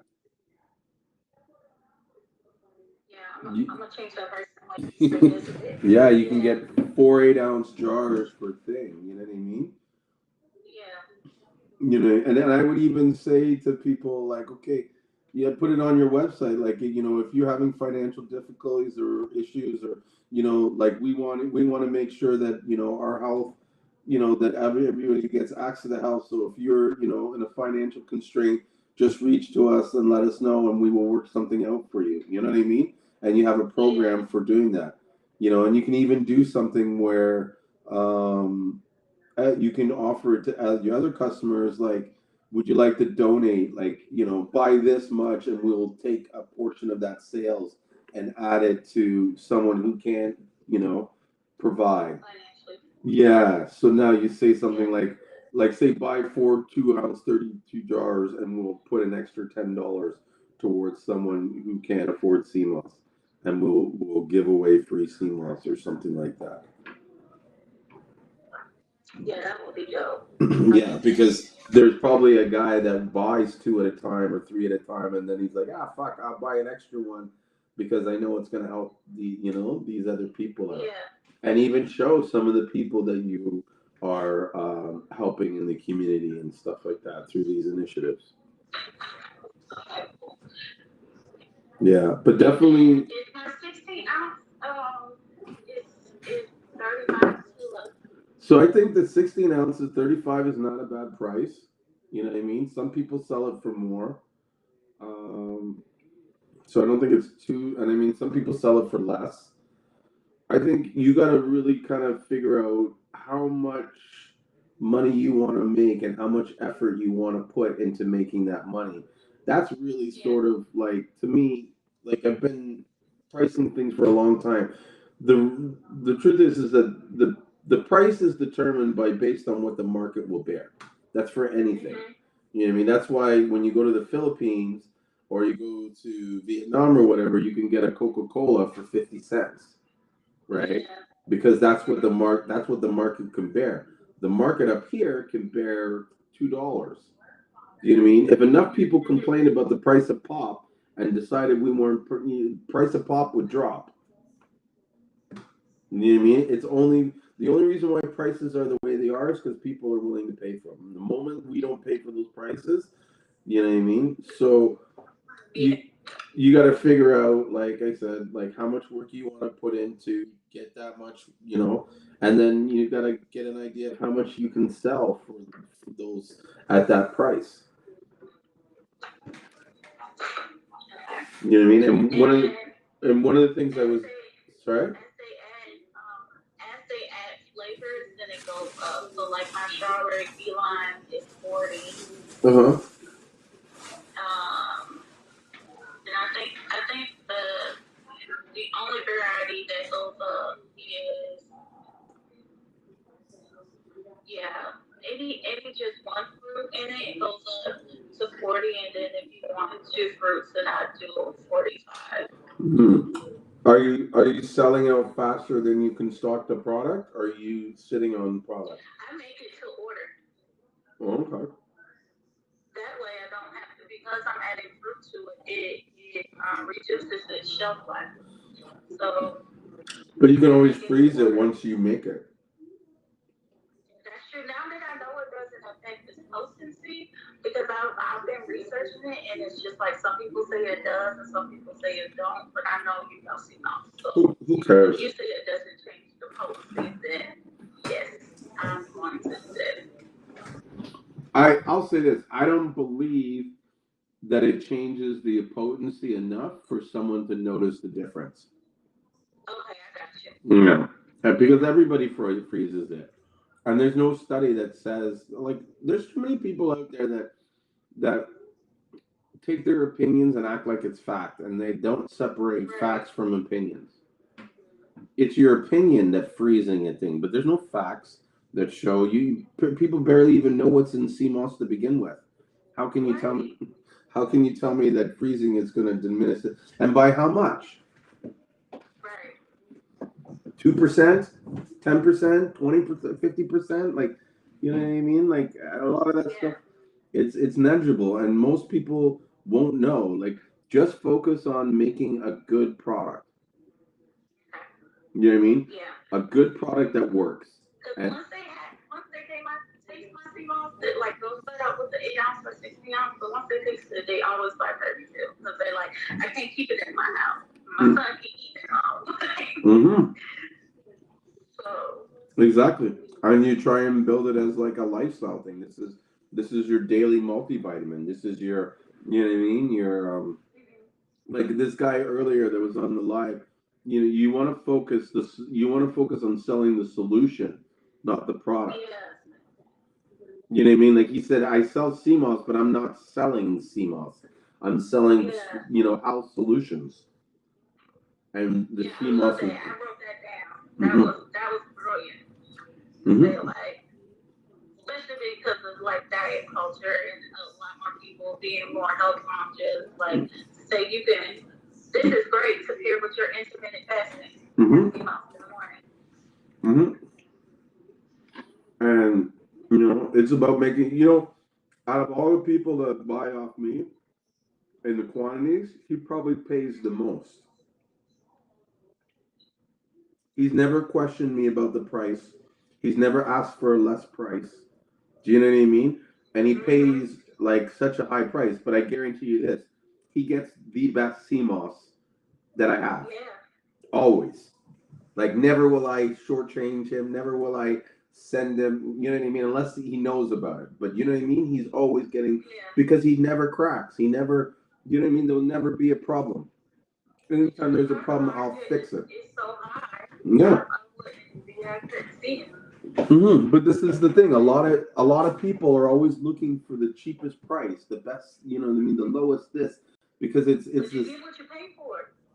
Thank you, thank you. And what a lot of people don't realize is that when they're a lot of times when you're paying a high price, you're also paying insurance, Mm-hmm. so that when there is a problem, you know what I mean? There's money involved to fix it. There's some people Right. where it's like, I've even said to them straight up, there's nothing I can do because I didn't make any I have no profit to take the loss from. Right. Do you know what I mean? Like I didn't make Yeah. anything off it. I made like Right. maybe $5 off the sale.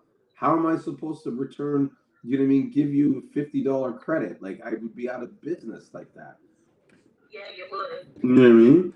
But if you're paying the full price and there's a problem or you need a new shipment, no problem. Here you go. Because I'll make it back, or I've already made the money on it. I can take that Right. loss. You I'm know what I trying to mean? get like you in the middle of live and somebody buys $1,200 worth of Seamoss. Like you made that while you was chilling. Yeah, you know. But that's a lot of it's a lot of work to get to that point where the sales just pop in. You know what I mean? I've been doing 3 years of social proof. Yeah. You know what I mean? Where it's at a point now, no one can argue with me about anything. It's like, but also I don't make stories up. I always tell the truth. You know what I Right. mean? So And then the product speaks for itself. that's it. I don't even sell the product. Right. You know what I mean? Fuck, you don't like my CMOS, then you're crazy. You're crazy. That's it. You're You're not. not. Yeah. Do you think $70 is too much for my 32, or is it too low? No. I'll say this. You know it's too much if no one wants to buy it. And you're sitting there with That part. 30 jars and you know what I mean? Yeah. But to me, it's kind of like you can sell it for any price. You just have to show the value of, like the value that justifies the price. Yeah. Do you mean so? For example, you've seen CMOS Transformation Factory, right? Yeah. Alexio and stuff. Let me go to his site. I think he's one of the biggest, um, or not the biggest, the most expensive gel maker, right? I remember there was even this one guy that was like saying, like going online saying, like, why buy from this guy when you can get the CMOS for like half the price from me, and blah blah blah. You know what I mean? I hate Yeah. I hate those kind of like marketing things because to me it's like There's just enough room in the market for all of us. Just do you. yeah, Live your life. show what you do and why you're the best, and then you know you don't need to talk about anybody else. You know what I mean? But to be like, you know, because it's like you're making yourself look foolish because you can't compare to this person. So Right. look, your CMOS gel is rightly priced. He's selling it for $57. You know what I mean? $58. It's $57.99 For the 32? for the 32 ounce, and that's a strawberry banana. But here's the thing that I know. Hmm? I don't like bananas, so I said, ugh, Yeah. strawberry bananas. You know, sounds gross. But this is the thing I know about his product is that one, the product is shipped within hours of it being like received at the order, but also they ship all their orders with 2 day shipping, FedEx, and they ship it on a specialized plane. So they send it through a cold chain logistics. Basically, the product gets to your door, it's still frozen. Same, but I don't have to do all that. Yeah. I ain't gonna say what I do, but Whatever you do, you I do. don't But have to do all that. the point I'm saying is that he spends that extra money to make sure and ensure that the product shows at your door at a correct time. He has like trained chefs that go through a rigorous training, like 4-day training program, to ensure that they make the gel properly and that they make it consistently so that it's the same every time. Yeah.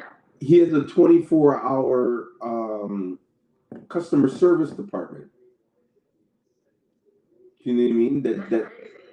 That answers. I think it's like a staff of 15. Like when I talked to him, he told me his whole company is about a staff of, I think, 40 or 50 people in it. Whoa. So to cover all these people, to make all these moving parts and stuff, it's not cheap, right? And the level of service and quality that you're going to get from that kind of infrastructure is going to be at a high level. You can't compare that to a guy who's renting a kitchen every couple of weeks to make batch CMOS, and do you know what I mean? Like he's not shipping it 2 days. He doesn't have a huge customers department. It's probably him and 5 other people. Of course, your CMOS is going to be cheaper. Do you know what I mean? But it's not going to be the same experience as what you would buy from the transformation factory.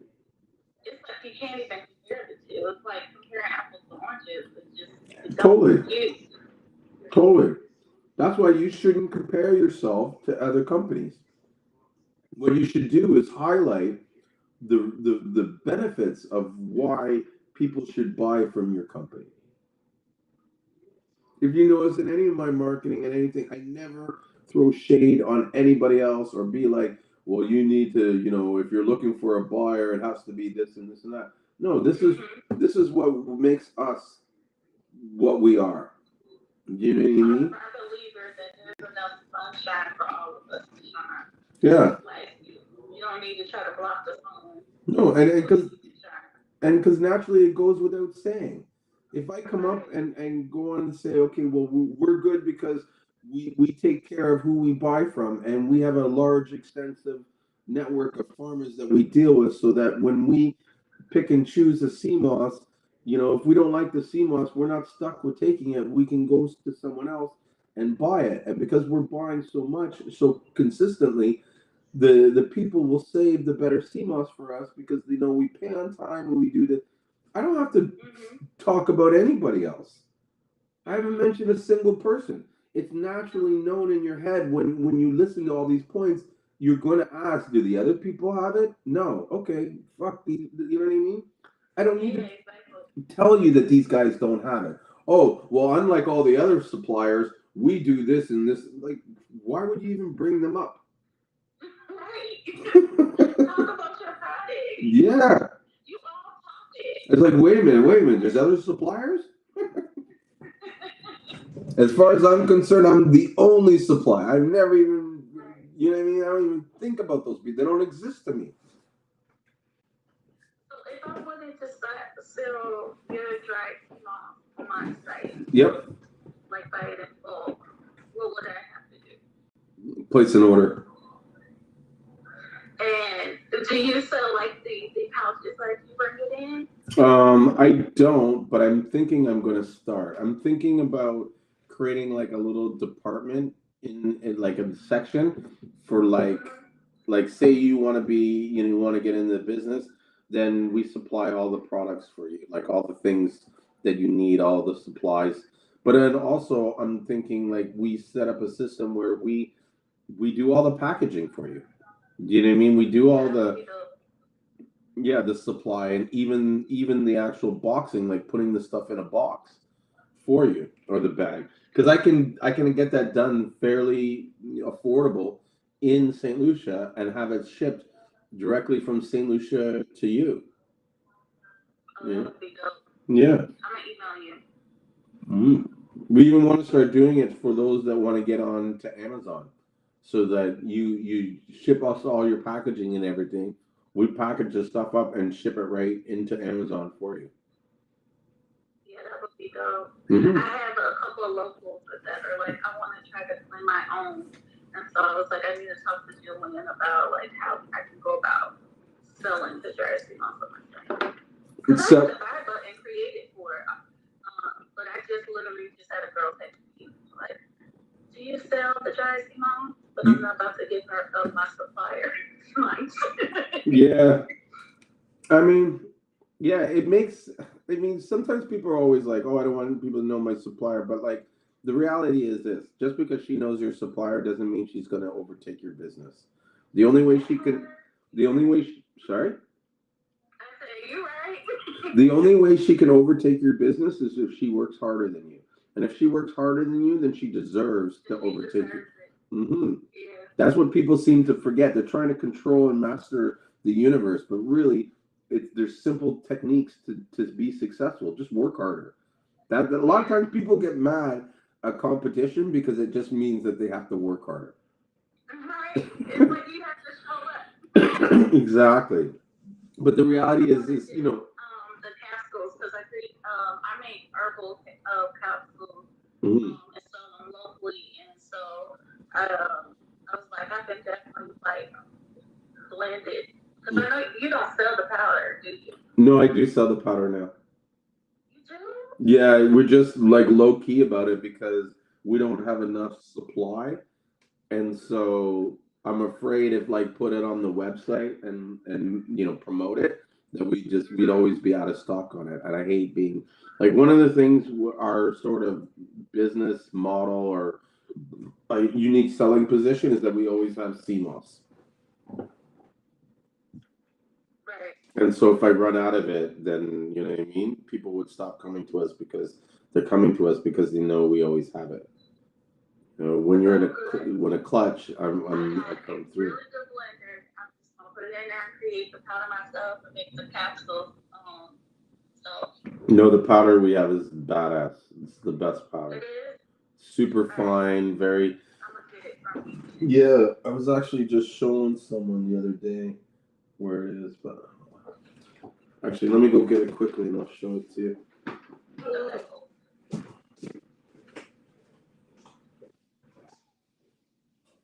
Because it is like super fine.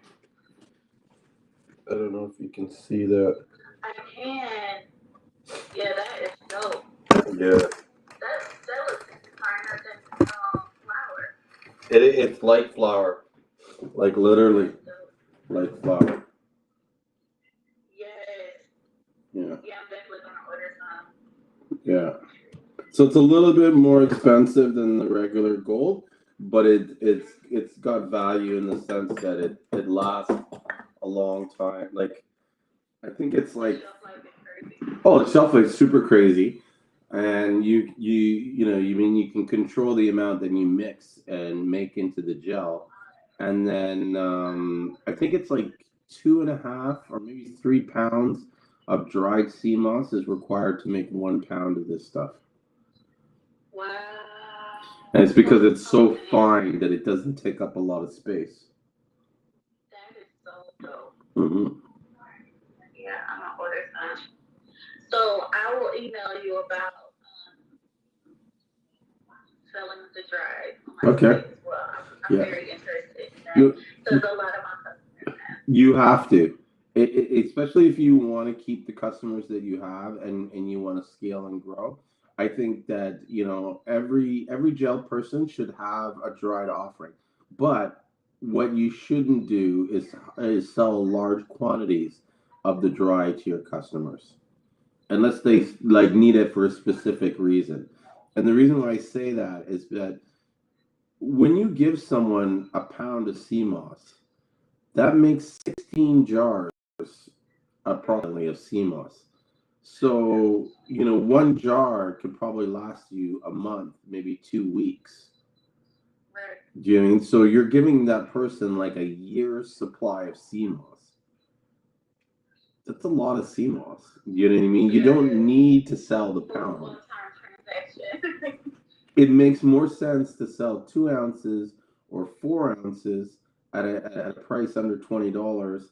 And when you do the volume, you really make a good return on that size. So it justifies the smaller quantity. And the customers like it because it's a less investment than spending $40 on this big bag. They'll spend $10 or $20 on a smaller item to make sure that they like it because the one thing that I've identified with this sort of like I guess the customer profile or the the typical customer is that in their journey of consuming sea moss, they always start with the gel. They usually start with fake sea moss until they get schooled or figured out and they get the better stuff, and eventually they will move from buying the gel to want to try the making it themselves through the dry. And one of two things are going to happen: either they're going to love making the gel themselves, and then they're hooked. They're making the gel every week. They're making it for their friends and whoever, right? Or they're going to hate making the gel. And if they hate making the gel, they're going to come right back to you. Right. But here's the thing: if you don't sell the dry for them to try it, they're going to go somewhere else to find the dry. Because eventually they're gonna do what they want to do. They don't care about you and your business and supporting you and all that kind of shit. It's about what their needs are. And so they're gonna satisfy that need. And if they have to go to somewhere else, they're going to do it. Now, if they decide that they don't like making the gel, they're not going to come back to you, who they originally go to the gel. If the person they got the dry from sells the gel, they're gonna come back to the path of Right. least resistance. Hmm. So you don't even want them going anywhere. Do you know what I mean? And that's another thing. Like when you said about like you drying the dry, like it's true what I was saying earlier about how um what is it that these guys can never really like take everybody's customer. They can't take your business. But at the end of the day, because you spend so much bringing that person into this space, they really shouldn't be going to anybody or anywhere else but to you. Like you need to be their Yeah. go-to person. So it's like, oh, you want to move up into a business? No problem. I'll show you how to do it. I will get you the supply. I will get you the thing. You know what I mean? And Yeah. it's a benefit to you because as they level up, you automatically level up if you're working with them. Right. And that's where a lot of people don't think. It's like if I was in a community, the first thing I would want to do is figure out who else is selling the CMOS and find out what I need to do to get you to buy the CMOS off me, because I know if I can sell 5 pounds to you and 5 pounds to you, and like if I can find 10 people that I can sell 5 pounds to, then I can go and get a 60 pound order. Yeah. Do you know what I mean? And my 60, Yeah. even though I only need 10 pounds, the price of the pound that I'm going to pay on the 60 pound order is going to be less than if I just bought the 10 pounds myself. Yeah. Do you know what I mean? And now Yeah. you have an influence and a sort of like, I don't want to use the word control, but you know what I mean? You're in the mix in a Yeah. sense where you're the go, like you're the plug. Yeah. You know what I mean? Even if you had to make no money on it, I would still like I would almost sell it to I wouldn't let them know that, but I would sell it to them in a way to so that it's at like even if it had to be at cost, because eventually your costs are going to go down, and if you have these people buying that supply, the cost is going to go down. You're going to scale faster. Yeah. Yeah. Yeah. I'll definitely email you. It'll be the same as my website. Green is the new black at Gmail. So look out for me. All right. Have you thought about doing videos on YouTube? Oh, I have, and I keep saying I'm going to do it and get more comfortable in front of the camera. Because like if I'm a day to day like talking to you in person, I have no problem. But when a camera gets in front of me, I get nervous. Well, then don't put your face on the camera. Okay, that's true. You don't need to show your face. Lots of people do videos and you don't even know what they look like. In fact, if you go to on this Instagram and you go to the first videos that I did, I never showed my face. Oh, that's dope. You know what I mean? It was all me talking, showing a scene, and I was just rambling. And a lot of even times I wasn't making, not to say it wasn't making any sense, but there was no plan. You know what I mean? I did Right. this thing called Sunrise with Julian, and that was the plan. You sit in front of the sunrise and we talk. And whoever comes and talks about CMOS and whatever, that's like exactly what we're doing now and what I did tonight. I would do, but instead I was doing it in St. Lucian in front of a sunrise. And so I did that almost every day for 3 months.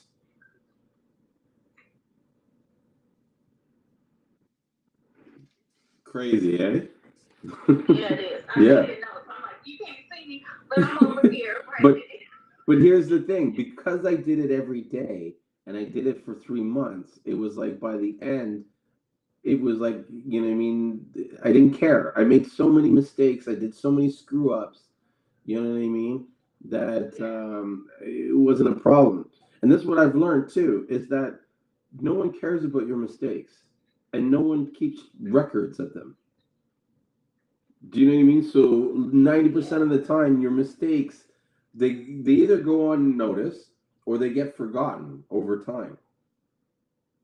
True, very true. Yeah, so it's like don't worry about don't worry about it being perfect. In fact, you being imperfect is perfect because that's the natural perfection. Do you know what I mean? Like what I like to me, perfect is imperfect. Like that's where we look at ourselves as a human being. We're just perfect. But the moment we start changing or altering our bodies and stuff, it's like sure in symmetry, you know what I mean. Your nose is perfect and this and that, but like you look at someone and you'll be like that person got it. Like it's almost like that's not natural. I guess there's perfect and like natural is the true perfection. True, because we're made in God's image and He's perfect. Mm-hmm. So you're right. Mm-hmm. But it's the imperfections that make it perfect. And so you're right. That's what keeps me a lot from putting out content is I'll like make it and edit it and I don't like it. I keep making changes to it. And it's like just post it. Yeah. But because here's the truth, or at least this is my experience, is that one, if these people saw you perfect and no mistakes, they wouldn't believe you. True, very true. They'd be like, this person spent 5 hours making it perfect. You know, this is not natural. You know, it's like you might as well have, you know, fake breasts. Right. You know? You change this way to control the, you know, and it's like being like not perfect. I don't want to keep using the word perfect, but being this stuff without mistakes, it's just it takes practice. You have to make mistakes. Yeah. You know what I mean? So the point I was saying is about the YouTube is just that, you know, this is a good format for those because there's a lot of people out there that don't read. Very true. You know what I mean? And so how do you capture? I'm always listening to an audiobook in my ear. Yeah. And so you could take these and turn them into videos, and once you have them in videos, you automatically have audio with it.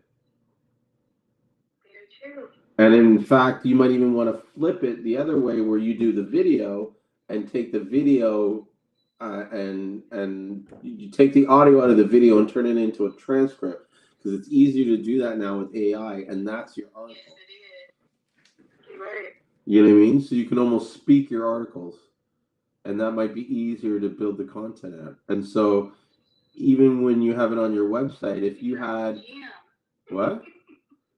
So you dropping gems tonight. I'm like, yeah, the God gives me this power, you know that. I don't know where I get it from. Because a lot of times I just kind of like I go into my mind and I have a conversation with someone where someone's giving me the I know it sounds crazy to say it, but that's really what's going on. the impressions sit on your mind. Mm-hmm. And I just speak it. Because where am I getting these ideas from? You know what I mean? I haven't thought about them until we have this discussion now, so it's like I put myself in this certain state, and the information comes. But anyways, that's my point. Is you can go and do the videos, and now if you have your website where you have a little bit of a video, you know what I mean, and the lesson, it's more dynamic.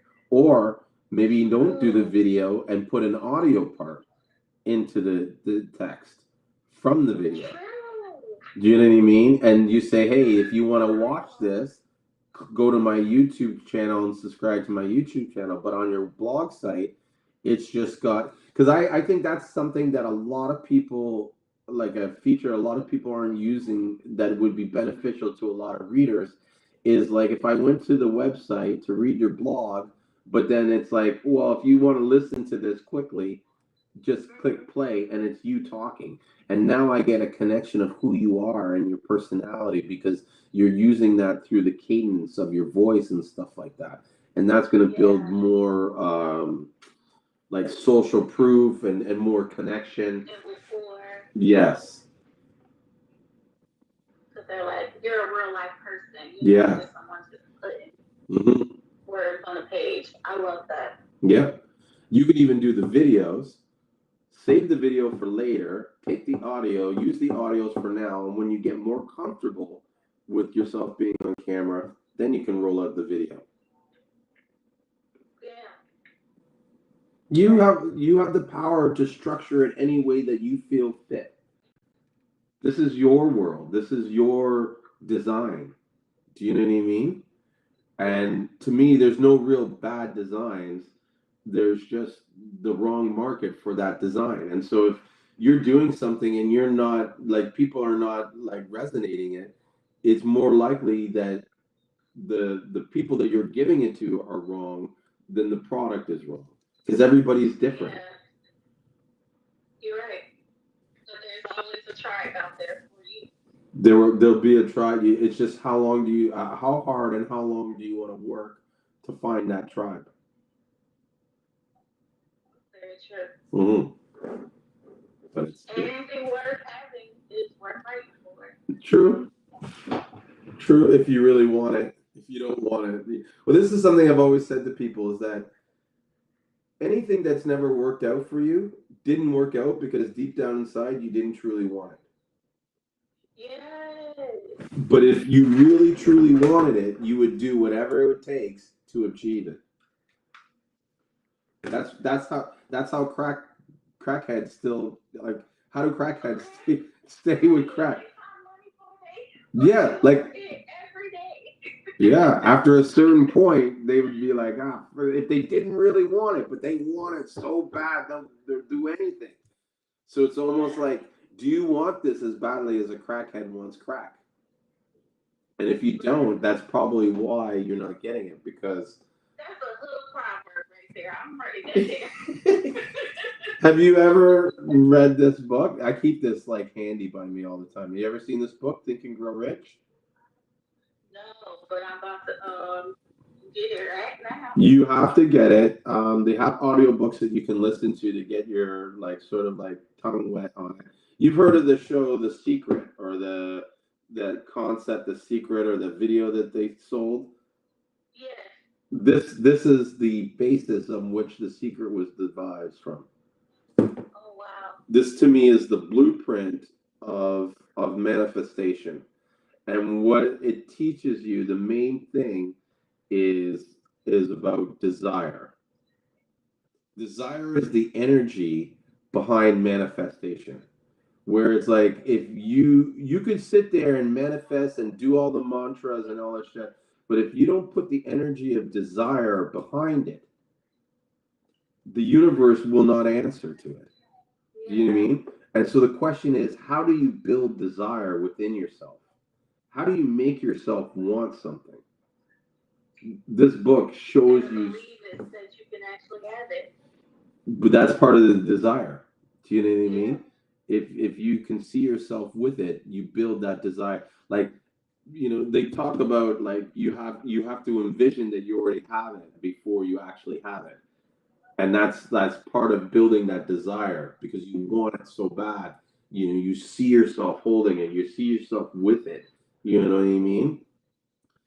To the point where the universe says, okay, you're ready for it. But you got to want it, and you got to keep at it. You know what I mean? And you got to do it to almost the point where there's a part of you saying, give up. And then you say, no, I'm not going to give up. I'm going to keep going. That's the desire. Do you know what I mean? And then it activates. That's what it was earlier this year. And I'm like, nah, I'm not going to give up. Let them just keep showing up. And eventually, it's going to But Yeah. I bet you once you made that sort of like determination and that sort of assumption, it happened right away. Yeah, it did. It did I started getting orders because from nowhere. because the universe will never give you something that you're not ready for. Yeah. Do you know what I mean? And when you're about to give up, that's when you keep going. That's the desire Yeah. because you don't want to let go. Do you know what I mean? You don't want to, and the thing that I've realized that people like, how do I put it? It's like whenever I feel like something's too challenging or something's too hard, I always remind myself of this fact. We taught ourselves how to talk and walk. That's so true. If you can do that, you can do anything. Like think about it. You're a baby. You don't know what the fuck's going. You barely even know how to make sense of sense. Do you know what I mean? These people are Yeah. making all these noises. You have no idea what they're talking about, but you figured it out. Yeah. So you can That do, is yeah. mind blowing. You're And right.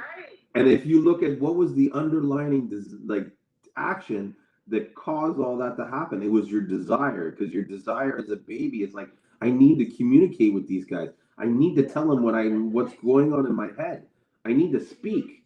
I need to get over there. You know what I mean? Mm-hmm. And so that's what gets you walking. That's what gets you, and you didn't know how to walk. There was no book you could read. There was no this, Right. you You're know. so right. You know what I mean? And you're at the lowest life form. So if you can do that as a baby, you can do anything. Anything you put your That mind is to. so true. Yeah. I love that. Hmm. So you're welcome there. I really appreciate your time today. No, no, it's my pleasure. I mean, um, I get a lot of joy and a lot of energy out of doing these things. That's why, partly why I do them, and I feel that it helps invoke the law of gratitude, the law of sacrifice, and the law of reciprocation, which are both all in my mind, in my belief, required laws to so that you can be sort of like, I believe that God has given us certain rules and laws in the universe.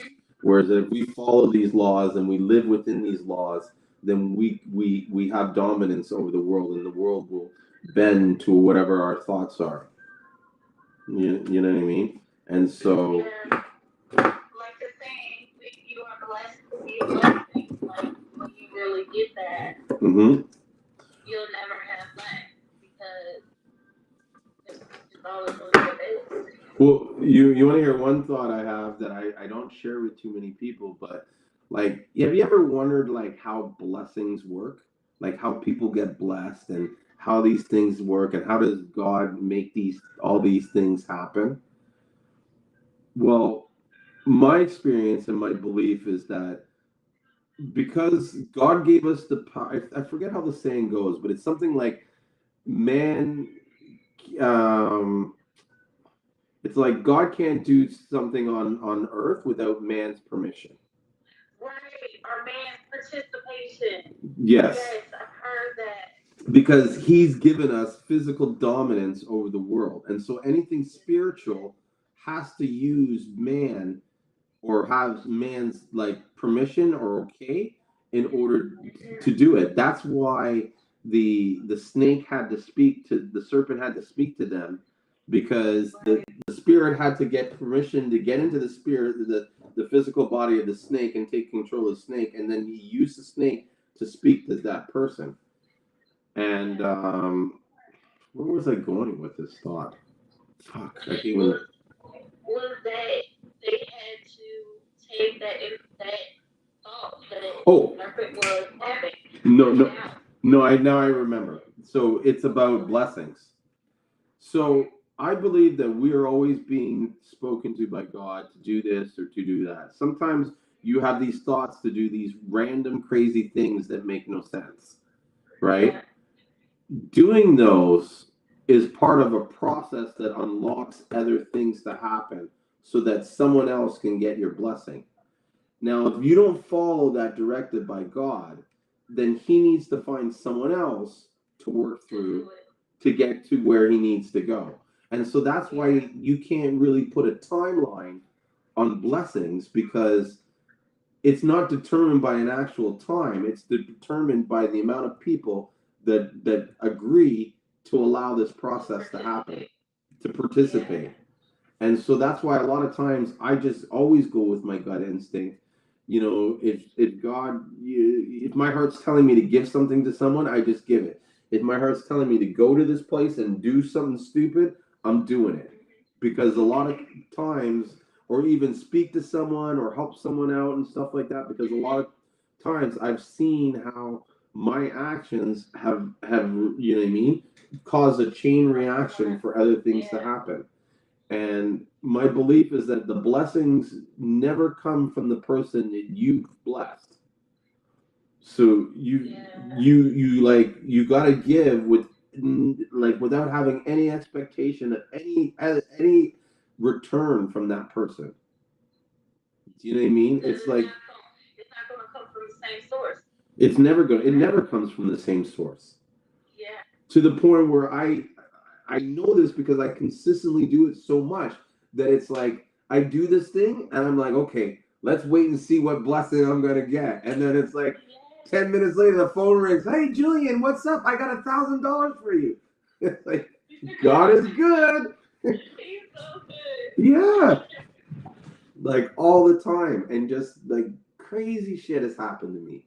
You know what I mean? Where I'm just like me, like most times me and my partner sit on the phone almost every morning and thank God for all the stuff that he's done and the things that he has made, or like shit that like like some things I can't even tell you that happens to us. But it's just like I know this, that the fact that I'm in Seamoss is not an accident. There's a purpose of me being here. There's a purpose for me doing what I'm doing, and you know, the main purpose, I believe, is that I'm here to help open the eyes of the St. Lucians, to show them the opportunity and the abilities that they have. My belief is that, you know, and I want this to happen, is that I want as many St. Lucians as possible to see me and my partner doing what we're doing and be like, I can do that too. Yeah. Do you know what I mean? Because for a long time, even my partner, like, bro, if I could take a picture back when I was telling him that this is where we were going to be, he couldn't believe it.